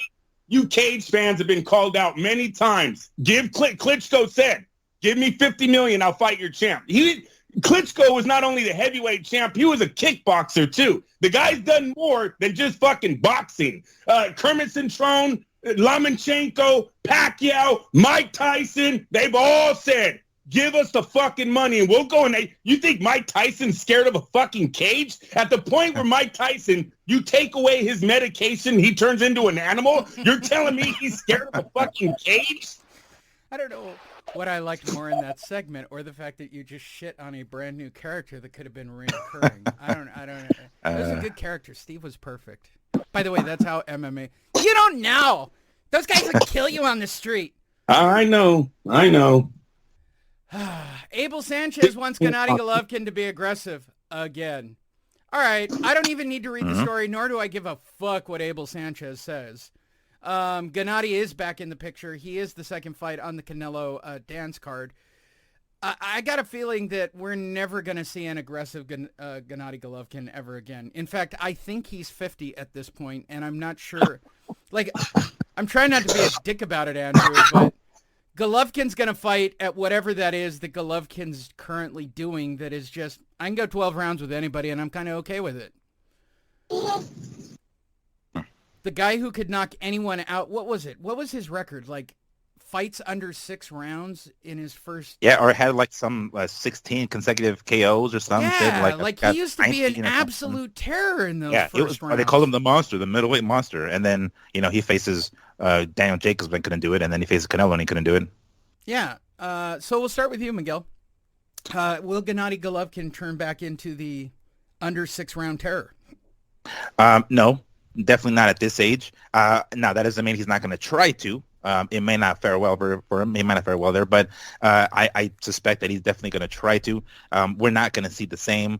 He'll still have the power, of course, right? But it's not going to be that. I think he's been touched. He's been hit. And now he's like, oh shit, maybe I don't think I like this as much as, especially not at that age anymore. So, is Sanchez even in his corner again, or didn't they split? I don't even know if he's still right.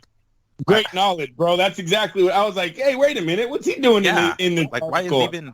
Who asked him? Like, how did this happen? But I mean, I don't remember him even being in the picture anymore, at least. So I'm not sure where that this conversation has come up here. But nonetheless, no, I don't think we're going to see that Golovkin. That doesn't mean that Golovkin isn't going to try to, but it's not going to go very well for him, especially if he's got a few fights that, like, I mean, this fight with who was it, Murata, right? That's coming up in April. Well, if it ever happens, yeah, sure. If it ever happens, that's he's got to be careful. Not that Murata is some fucking monster himself, but he's got himself some good fights, and they're going to fight in his hometown or home country.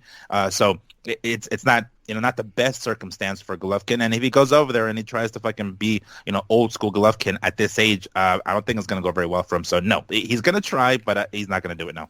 ALP. It was a perfect setup there, Miguel, when you said old age.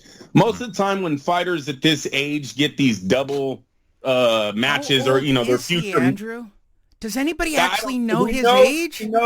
He's over 40, and that's old in boxing. I don't care what generation you're in. I don't care if you're in the new, they just train better and eat better generation, or you're back in the days. Yeah. 40 is 40, and that's old. Exactly.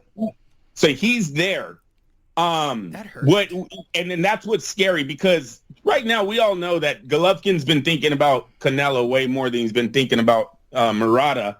And that's not vice versa on Murata's side, right? Murata goes to sleep every night knowing that this is his money ticket. You beat Golovkin, you're in. Could be the same thing that happened between Pacquiao Ugas and Spence, right? Sure. Pacquiao's over here negotiating a Spence deal before he even beat Ugas.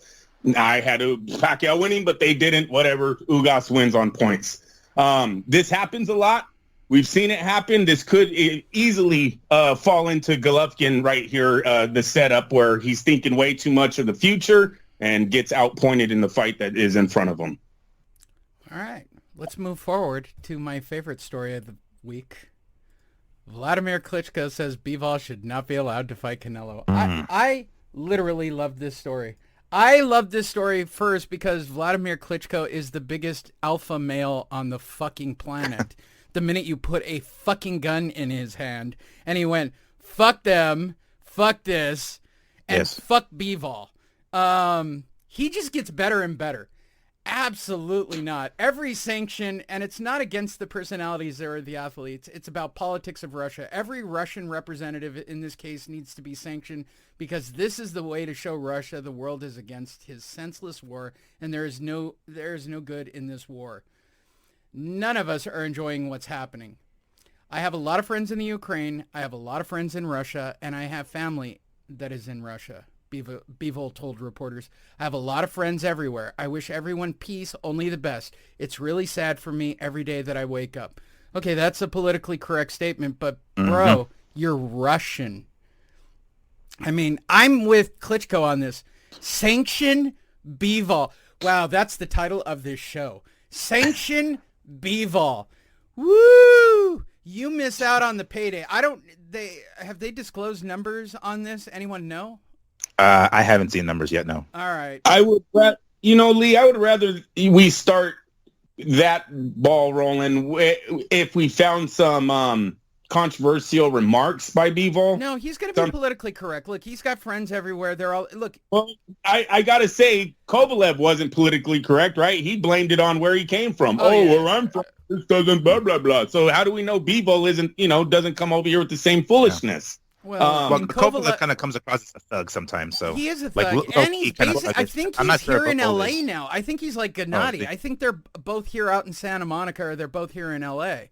But Beval's legit. Like, I don't know if I disagree. First of all, we all know my love for Klitschko, so I can't even talk on this topic because I am the most pro Klitschko guy to ever walk the planet, thinking that they should be recognized as the greatest heavyweights of all time. Only because he defended his title for a decade against the entire top 10, and for a decade nobody could fucking touch his brother. But even the older one, they were fucking studs. And then he goes on to be governor of the what was it, Kiev or whatever he became governor on. And then he picks up a gun and takes the photo of like, yeah, fuck them. And yes, he was asked, he's like, what message do you have to the Russians? And he's like, go home. Go home. Oh, wait, shit. and here's what All makes right. him such a stud, right? Klitschko was the first quote-unquote celebrity to do it, and that's what got Usyk. That's what got everybody to go home and go like, yeah, we got to take up guns, and we live in the States, but fuck it, we got to go defend our home and our families. It was Klitschko first, and he was the first one to pick up a gun. So if he says, sanction Beval, yeah, well, I'm doing it on video. Fuck Beval. You don't deserve Canelo. I'm saying it. Even though I'll watch the fight, and I'll go to the fight, and I actually submitted for credentials, but, it's neither here nor there. Look, the sanctions don't affect me. I'm going to go to the fight. I realize I'm talking out of both sides of my ass. All right, let's move forward. Tim Tszyu is going to fight Terrell Guaha on a triple header on Showtime. The reason that I bring this up, I think this is shout out to Sam Navajero at this point who's listening going, this is a great Fight Net Radio episode. Yes, Sam, yes. I want to talk to Tim Tszyu. I want to ask him my questions. I think he's the perfect next guest for Get to Know Your Fight person. I want Tim Tszyu. And kambosos, actually, and I think you're the man to make that happen. Just thought I'd say it out loud. All right, so Tim Tszyu's going full Showtime. Does that mean that he's now playing ball with, well, they're TGB. Again, who the fuck is TGB and Trump? Like, I feel like we got to do a deep dive on TGB at some point if they've got Tim Tszyu. And what's the relationship with Showtime? Do we have any quotes from, Espinosa. Yes, we only pay Tim Tszyu 12 cents in American dollars. And he thinks it's like $1 million whatever Australia dollars. I don't know if I like this for him. Am I wrong for thinking this, Miguel, that this is not a good move? Like, you're a DAZN fighter, maybe, because that gives you international exposure. Showtime, you're low-classing yourself. I'm just saying, Showtime is the B-League. You might as well be fighting with Pro Bellum on Discovery at this point. It's not even Fox. Showtime is not... The cards they've been putting on are so subpar that it's actually shocking. PBC bottom feed. Every so often we'll get a nice gem, but it's like you really have to look for them. This seems I don't know, kind of feel like maybe Tim is kind of blowing his wad here. He's at 154, and basically PBC have the 154 on lock. So that's what he's trying to go for, and PBC is on Showtime. So they're going to be on the same network. That's the route that he's going to. I believe that's kind of what it feels like, because maybe he's not looking too far ahead, because when you start looking at maybe middleweights, I think DAZN's got the middleweights on lock, so maybe that would have been his best interest down the line, of course. But right now he's like, fuck this, I want the belts at 154. Not really thinking too much far ahead. So I suspect that that's kind of his train of thought with this here, with trying to go with the Showtime route, the fact that PBC's on there, and PBC right now owns the 154 division. So I suspect that's what he's trying to do, but I don't know for sure. Anytime you go with Espinosa, you kind of have to question their their fucking competency. Andrew, the words armory and PBC in the same sentence. That's not a winning. That's literally not a winning combination. Is Tim Tszyu PBC and we just slept on this and he just fucked his life? He didn't fuck his life in the sense that he's not going to get fights and make money. He will get fights, he'll make money. He just won't. If he gets to the top level of the PBC, he might not get to the fight that we want to see him in. Correct, but he'll still make money under Al Heyman. They've got a lot of opponents. He'll do fine. The question here is he signing as a one fight? He's the outside looking in, or because I don't see anything on there that says he PBC is now promoting him or no, like a long-term deal or something. This is it looks like a one and done, but somehow I feel maybe he's doing like the Mikey Garcia thing, or the Canelo thing. Canelo's kind of shopping himself around it. like a 1 or 2 fight deal kind of deal. My favorite part is that they're like, hey, Costa fought 10 times on the network. Oh, Daddy Costa, you have been out of the loop, bro. You have been out of the loop. That's, what? Katsuya probably went to his own little phone book, pulled it out of the drawer, and made the Espinosa, wrong call. Hey, Steven, can you get me a fight like that for my son? Oh, yeah, we got a guy named Taro Guasha at an armory in Minneapolis. And I want to say he's a PBC guy. Right, Miguel? I want to say he's one of those prospects for them that didn't pan out. I don't remember. I know he's an Olympian. That's all I know. But 2012, like some years ago. But I don't know if he was a PBC guy. I'm not sure. I'll have to look that up. Well, let's find out. It certainly shows up. He fought Lara. News. Yeah, no, he's PBC. Here you go, right here. He sure is. He seems to be their punching bag for all these fights. What? Tim, your dad was such a stud. I'm in pain for you. And by the way, I'm saying this if Tim's watching this. I'm not going to ask you about any of this. I want to know if you like spaghetti or lasagna. That's the truth. I don't care about anything else. All right, here we go. You're going to like this one, Andrew. 5 men charged with the 2012 murder of Hector Camacho. All right. I've shit on Camacho because he was a wife beater and did drugs and did all kinds of shit. I'm going to actually say this, and it's going to be controversial. What a stud. It took 5 dudes to kill you. I mean, that's kind of studly in a strange way. I mean, I would be upset if 1 dude killed me, but if I knew that it took 5 dudes to kill me, I want that speech, Andrew, right out of your... It took 5 dudes to fucking kill him. It took 5. It took fucking 5. So I guess they finally found the 5 dudes to round it up and figure it out. 5 fucking guys to pull off this getting shot in the face routine or whatever it was. Are you surprised at the number of people it takes to put down a Hector Macho Camacho, Andrew? No, Lee, and from what the story was, it was the driver they were targeting. Macho was in the passenger seat and just got hit with bullets too. I like my story, Andrew. Go with it. It makes me feel less shitty about talking Camacho, who's a known, I'm looking into the camera, known fucking wife beater. Like, he was not a good dude. He's not a good dude. He's not a good dude. Miguel, anything you want to add? I just wanted to add the story. I didn't even know the damn investigation was still ongoing, for crying out loud. But I mean, it's finally, someone's being brought to justice for this unfortunate. Hector wasn't the most, what's the word? Straightforward guy, like the most best citizen, so to speak. So he had a lot of demons, right? We all know this, but it's a really fucked up way to go out. So I'm hoping these guys are really, they really lay the book on these guys for ending the life of someone like Camacho. Yeah, such a good person. Talking about A. Charlo. Charlo got named for his alleged role in the open case of the twin in Fort Bend. All right, so has he actually been charged? It's still an open police investigation, said Tim Smith, vice president for PBC, and that's all you have. So has he been charged? I mean, I know he got a fine. Do we know if, we're still at this? So, 1, can he fight? 2, which Charlo are we really talking about? 3, Miguel, do you know anything further about any of this shit with Charlo?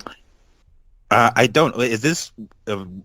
Is he the one that smacked the stripper, or what is this? Is this the declined credit card, or what the fuck was it? What was even the case? I don't even know what. Charge Class A misdemeanor. It sounds like the. It's the domestic on the family. Yeah, it's the terrorist. domestic, right. Jesus Christ. Yeah, household member. Yeah. According to the documents, I will kill you with my bare hands. Oh, jeez. Dick. Listen, Dick. Lions only, baby. Lions only. That's what he told them after. Listen, I'm not even this level of celebrity. This is a true story. Miguel knows this story. So I'm coming up on the scooter one day, and I got into this weird staring thing at the corner in Little Italy where somebody's staring at me, and her bodybuilder boyfriend's staring a fucking hole into the side of my head. I go, I'm not looking at you. I'm looking to see if my friend's working. Well, it looks like you're staring at me. And the boyfriend is literally drilling a hole into the side of my head. And I turned and I looked at him and I said, you better drop your fucking gaze. Right the fuck now. Your little bullying routine ends now. What? And then there was this shot in my head. Miguel was here that week. And all I thought was, I'm going to fucking piss away my company because I'm going to pick up my scooter and deck this dude across the side of the head and then choke his ass out. This asshole literally said to another human being with his profile, I will kill you with my bare hands. Now, I admit, I go to therapy so that I don't deck somebody with the side of my scooter and or choke the fucking life out of them. But you would have to think.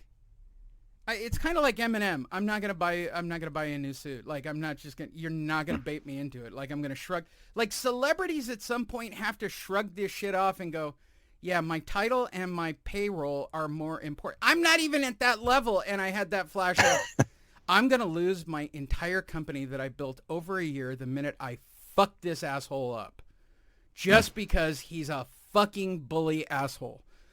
And so I scooted on my way. What is it with these fucking PBC pricks of we can steal, we can do this, we can do that? I mean, by the way, shout out, where are half these guys that have these kinds of charges with the PBC right now? How's that working out for you? I mean, am I wrong, Andrew? Like, you're a responsible dude with a family. I am sure that there are many people that have done shit to you on the job during the day where you're like, deep breath. I got a family. I got a job. I ain't going to jail for these assholes. No, and the fact that you can make that decision is why you're not in jail and they are, Lee. I mean, it's pretty simple as that. I go to therapy too. Well, there you go. Yeah. And maybe that's what Charlo needs there. Well, maybe But, that's shout out to Al Heyman. You know what? Get a therapist. I can give you a recommendation. Send an email to me directly at. I'll give you a guy who can like calm you down from your fucking fighters doing. Miguel, is this the craziest shit in the world? Like, why isn't this a thought in their goddamn heads? They must think they're invincible or something. It's like Uncle Al's gonna bail me out of this one the way he's bailed out so many other fucking people. I have to assume that's what it is. You know, it seems to be a I don't know, a prerequisite to be with PBC. It's like, all right, do you have a bad temper? Do you have a criminal record? Okay, cool. Sign a deal. You know, it's like that's kind of like how it is at this point. And it's not. Yes, we all have our own demons, and it's not like fighters don't have them themselves. I'm sure they do, but it seems more and more to be concentrated more on PBC stable. So I just think they legitimately believe that they can be bailed out by either Al or whatever money Al is paying them or some shit. Like Al's he's a secretive man, right? We barely see that motherfucker, but I'm sure he's got connections, all right? Of course he does. He's got some way or another. He's going to be able to bail these guys out, and they all seem to fall back on that. At least that's what it appears to be. So, yeah, I just feel these guys must apparently think they're just invisible or something. All right, because they have to be. Yeah, go ahead, Andrew. A few months ago, someone was killed at their recording studio. So the Charlos, they've always had issues. They had the thing where they punked some waiter because their credit cards are being declined. Someone died in their record studio. Twice they've had domestic charges brought on them at their house. It's starting to become a pattern. So. Yeah, without a doubt. All right, just to crowbar in the impressions because you guys like it. Oscar De La Hoya couldn't keep himself quiet this past week. And yes, the next two stories are strictly for the hardcore fans and Andrew's friends who don't think that I crowbar in enough De La Hoya and Aram for the show. I'm crowbarring them in just for you guys. De La Hoya believes the Canelo beef began when he said Alvarez should move away from Reynoso. All right. Listen, bro. Look, I've been thinking about it a long time. I mean, when I'm sober. Maybe when I'm fucked up. Listen, Andrew, you're still pissed because I wouldn't give you the fucking autograph. So fuck you. All right, bro? Listen, bro. It's better that we're not bros, because then I would try to pick up your chick. Canelo said that I wasn't loyal, and I know where that comes from. You know why? Because I was fucking high when I thought about it. I remember giving an interview criticizing Eddie Reynoso. Listen, bro, but kind of like telling maybe Canelo, hey, can you use a different trainer? Because he wouldn't suck my dick or send me chicks. I'm just saying it. I'm putting it out there. Listen, bro. Mario, listen. And it's okay. It's fine. I have no issues with that. It's like Canelo came up with me. We shook hands. Everything's cool. But he doesn't want to fight me. And I hold no grudges whatsoever. At one point, we're going to have to face him with either Jaime Munguia or Gilberto Ramirez. Because I'm not going to fight again, bro, unless the money's right. I mean, I've retired, but I'm not retired, bro. Right? Miguel, when are you getting a chick so I can fuck her? We have a kind of locked in and concern. Jaime is being groomed to be the next big star. Like, I can't take him any slower because Canelo's being a bitch because he won't leave Reynoso or whatever. Like, whatever else I can think of this week to say that'll fucking piss you guys all off. It's a sentiment that I got from him. And that's why Alvarez doesn't want to fight any Mexicans. What? By the way, I didn't make that part up. That's an actual quote. He doesn't want to fight Mexican fighters. Ta-da! He doesn't. No, he doesn't. Listen, Lee, he said, oh, well, I'm sorry, but he said he didn't. He told everyone he wasn't going to fight Mexican fighters anymore, so that's not going out on a limb that Oscar said that. Personally, I think it's because Canelo likes his fans. He doesn't want to lose them, and there's certain situations that they would probably side with the other guy over Canelo. And then whooping his ass is not going to make him, look very good. That's right. No, it's a very smart move by Sewell. Well, do you buy into current De La Hoya psychosis? Anyone? Anybody want to back Oscar up on his crazy about Reynoso? Yeah, I don't know where that came from. That there, sorry, high, Miguel. Bro. I was high, bro. No, that's right. Listen, I was high, bro. That's how I thought of it. That one, Miguel, was a real weird for me because I haven't seen Reynoso do anything wrong. He step out of line, like try to say that there has to be something behind the scenes that went on that made Oscar say that to Canelo. Because in my opinion, Reynoso's always just been a trainer. Maybe he deals drugs in his gym. Oh, maybe Reynoso's Oscar was getting free supply from Reynoso. No. Maybe Oscar was trying to get his star cow away from someone who's linked to fucking to steroids, Lee. It could have been that. Wow, you went with steroids. I was thinking something completely different, but yeah. Hey, right, let me tell you, Lee. These guys in this gym have been busted twice. Once they blamed it on meat. The next one they blamed it on tea. Okay, those are some pretty shitty fucking explanations on why you're testing dirty. So maybe that there's that side of it. I don't know when he asked him to leave Reynoso, but definitely something was happening behind the scenes because there was nothing out front that you go, oh yeah, Reynoso and Oscar, they haven't liked each other for years. So I'm just throwing shit at the wall that his gym was busted twice for steroids or PEDs. Excuse me. There you go, Miggy. I don't know. Like it would make sense that it's something sort of behind the scenes, but knowing De La Hoya, that motherfucker would have ratted it out by now. Like I'm sure at this point, the hate that he's got on Canelo and Reynoso, he would not bite his tongue. At this point, if it was listen, bro, I don't want to speak out of school. All Precisely. right, here's what happened. I fuck Reynoso's wife. All right, bro.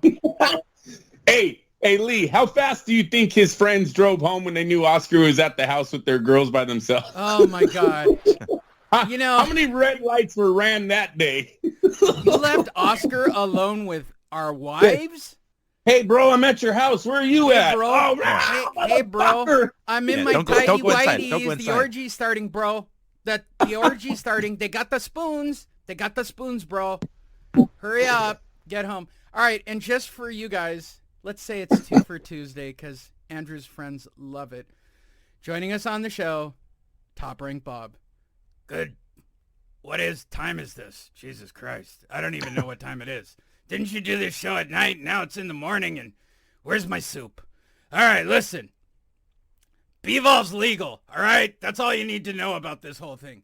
It's none of my business. At this point, Better Beav, not Beval.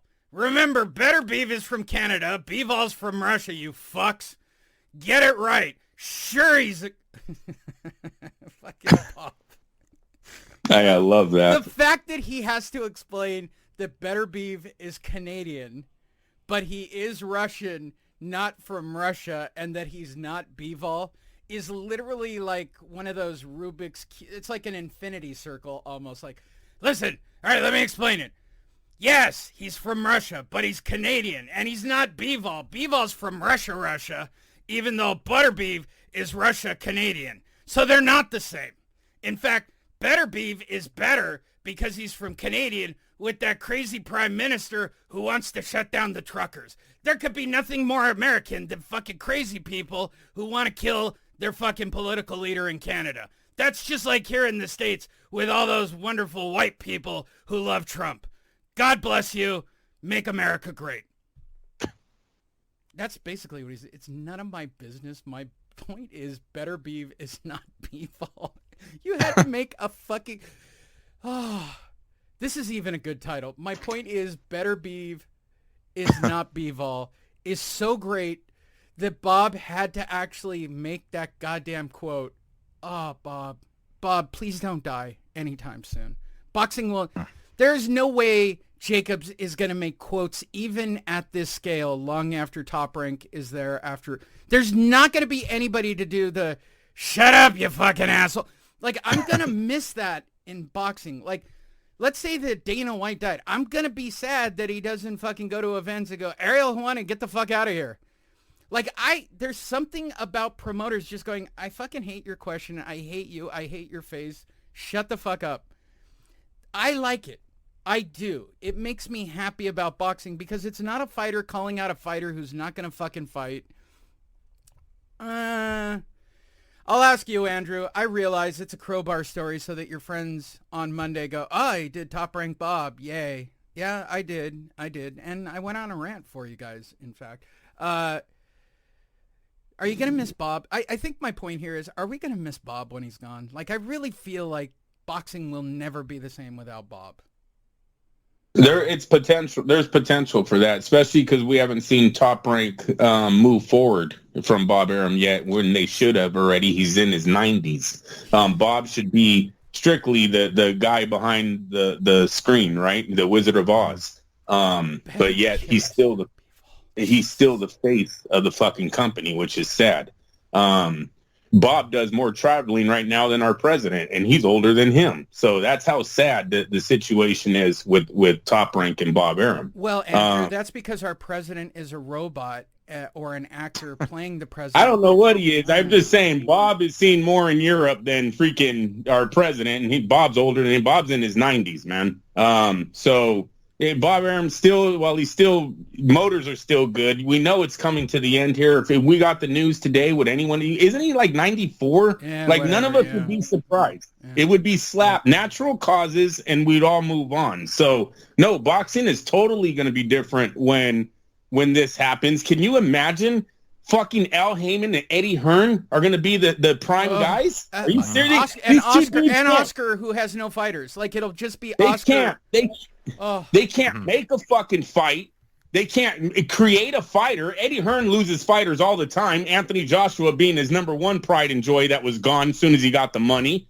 It might be a joke here in a few years, Lee, and I'm putting a few years on there.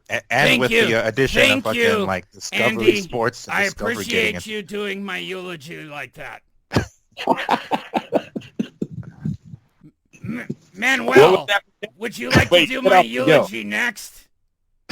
It definitely won't be as heartfelt as Andrew's.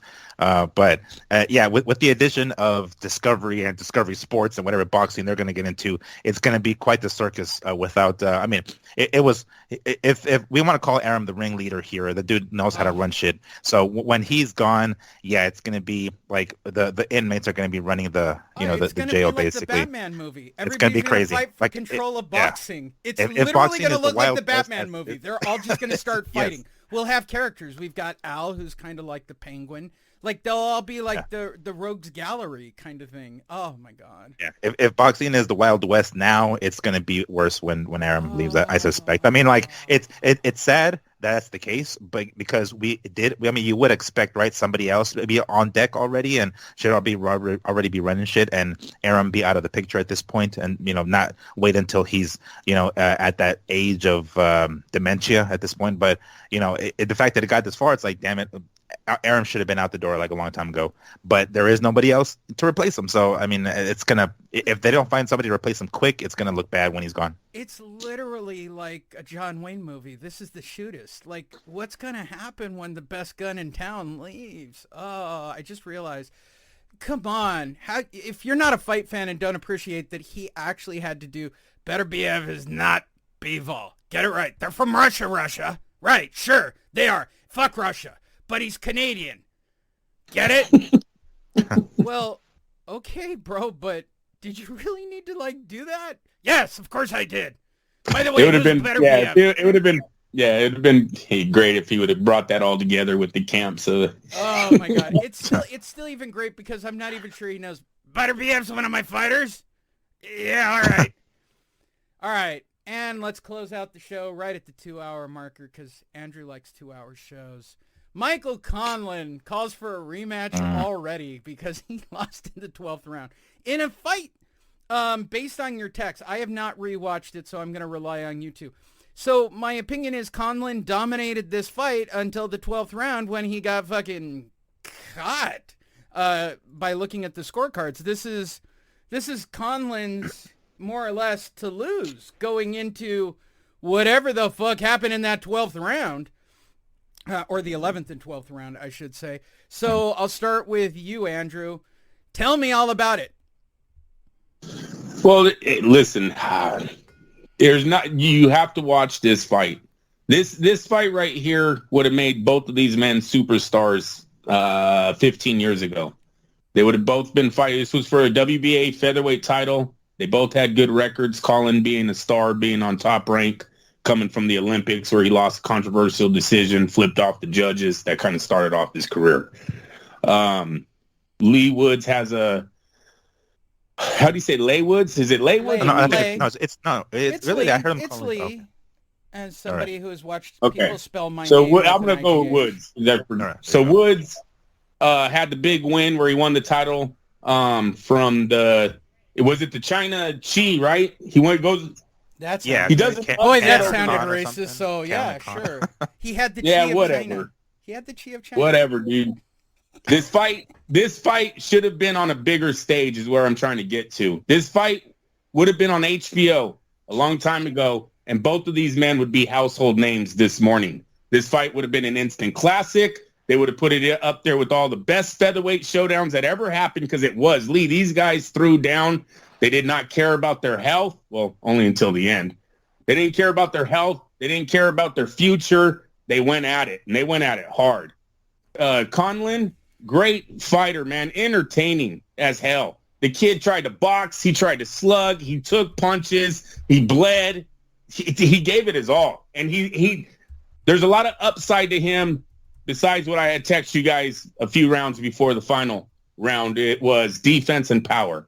That's the only thing I think he was lacking because he was hitting Woods with everything, and it just did not seem to hurt the guy like it should. The punches seemed to be landing and look like they should have been doing more damage than they're actually getting to. So this was a great fight. It's really sad that it wasn't seen by a lot of people. They won't be household names. This won't go down as one of the greatest featherweight title fights of all time, and it was all of that. Maybe even knockout of the year. Because he simply hit with a right hand, straight right hand, puts him to sleep. Lee, like Colin is out on his feet, and then he falls out of the ring. Straight, he's gone. He disappears. Over. The fight is over.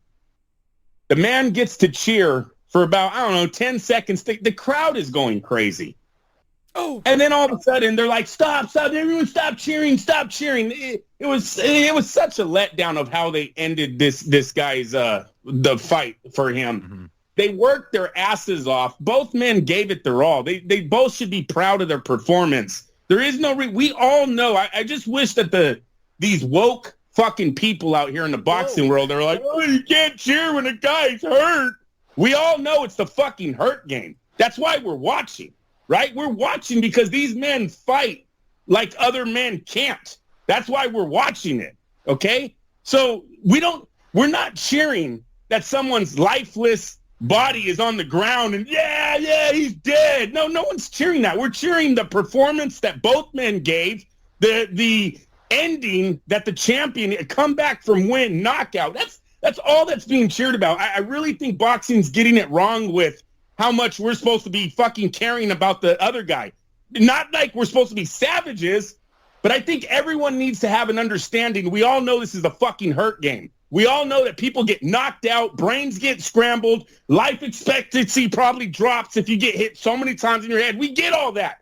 And they're still doing it, and they're getting paid to do it, so let them cheer. When the guy gets the knockout of the fucking year and changes his life forever, becomes a fucking superstar, let him cheer. When his fans who put their diehard money, earned money into those seats and into, you know what?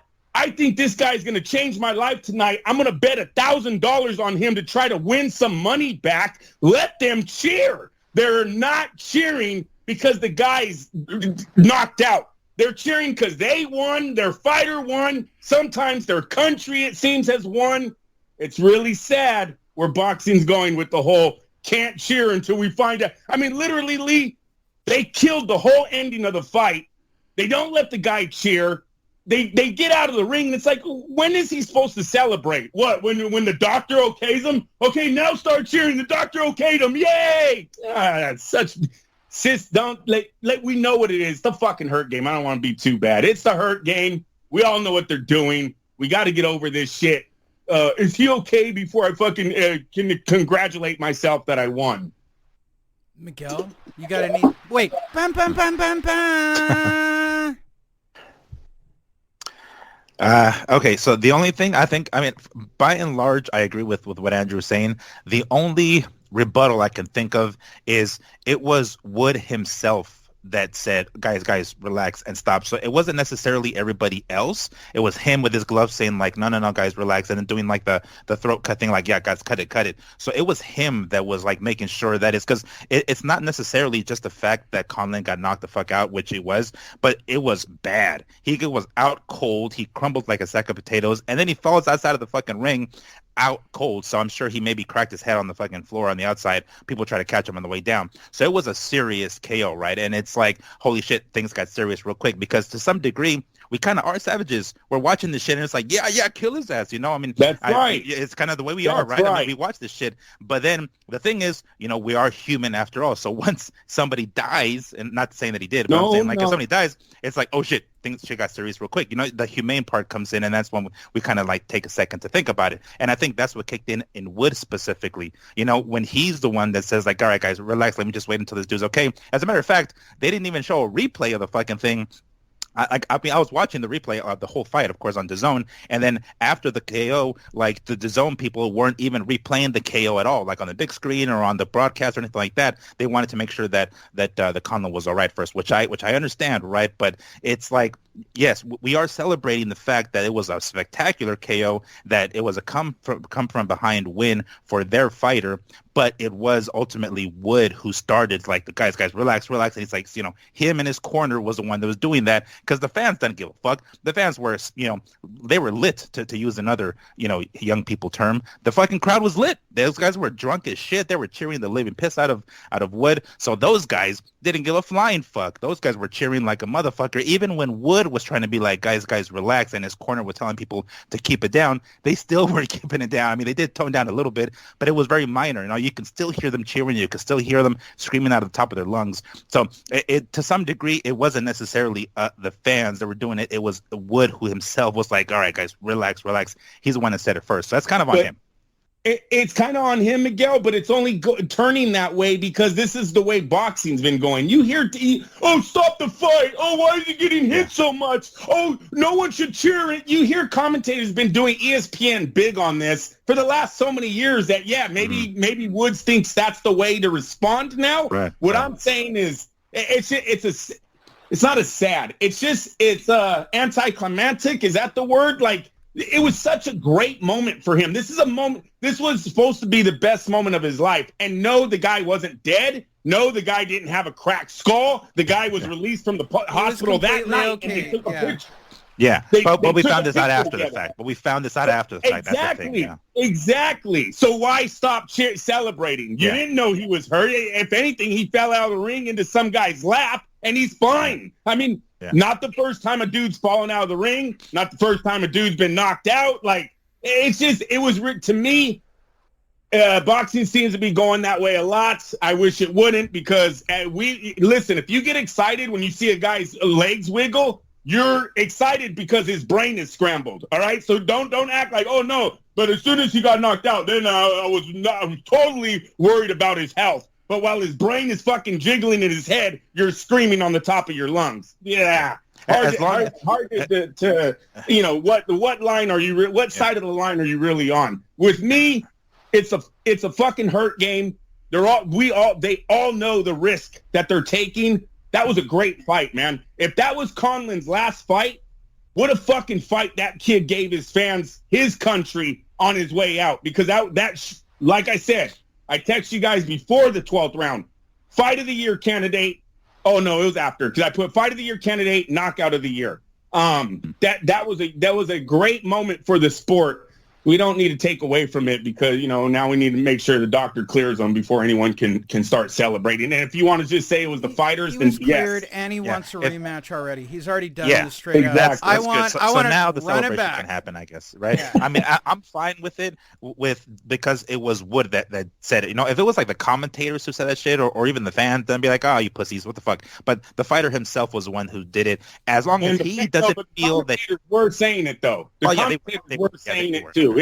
I get what you're saying though, Miguel. Woods was the one telling him to calm down, and he initiated I think it, you know, they're programmed to do that now, though. Probably. Yeah, they're at this point, they're like socially programmed to do it. So yeah, Yeah. It's just, as long as, I mean, really what matters, because the issue here is like, holy shit, this dude has one of the best knockouts of his career, possible KO of the year. It is still March, so who the hell knows what fights will come, what potential knockouts down the line. So already a fight of the year and a KO of the year candidate, and the guy doesn't even get to celebrate this enormous victory. But if he himself doesn't feel like he was cheated out of a celebration, then I don't give a shit. If he, if he comes out later and it's like, yeah, I wish I would have kept celebrating, then it's like, all right, he shortchanged himself. We can understand that. I wasn't liking how that went. But if he, understands the circumstances and he himself doesn't feel shortchanged by the non-celebration that occurred in the ring, then fuck it. I'm cool with it. I'm fine with him saying like, all right, y'all, relax, because he's the one that basically initiated it. So it sucks that he's, that we've got to this point that he's like socially programmed to do that. But if he himself in his head doesn't feel shortchanged by the non-celebration, that's his thing then.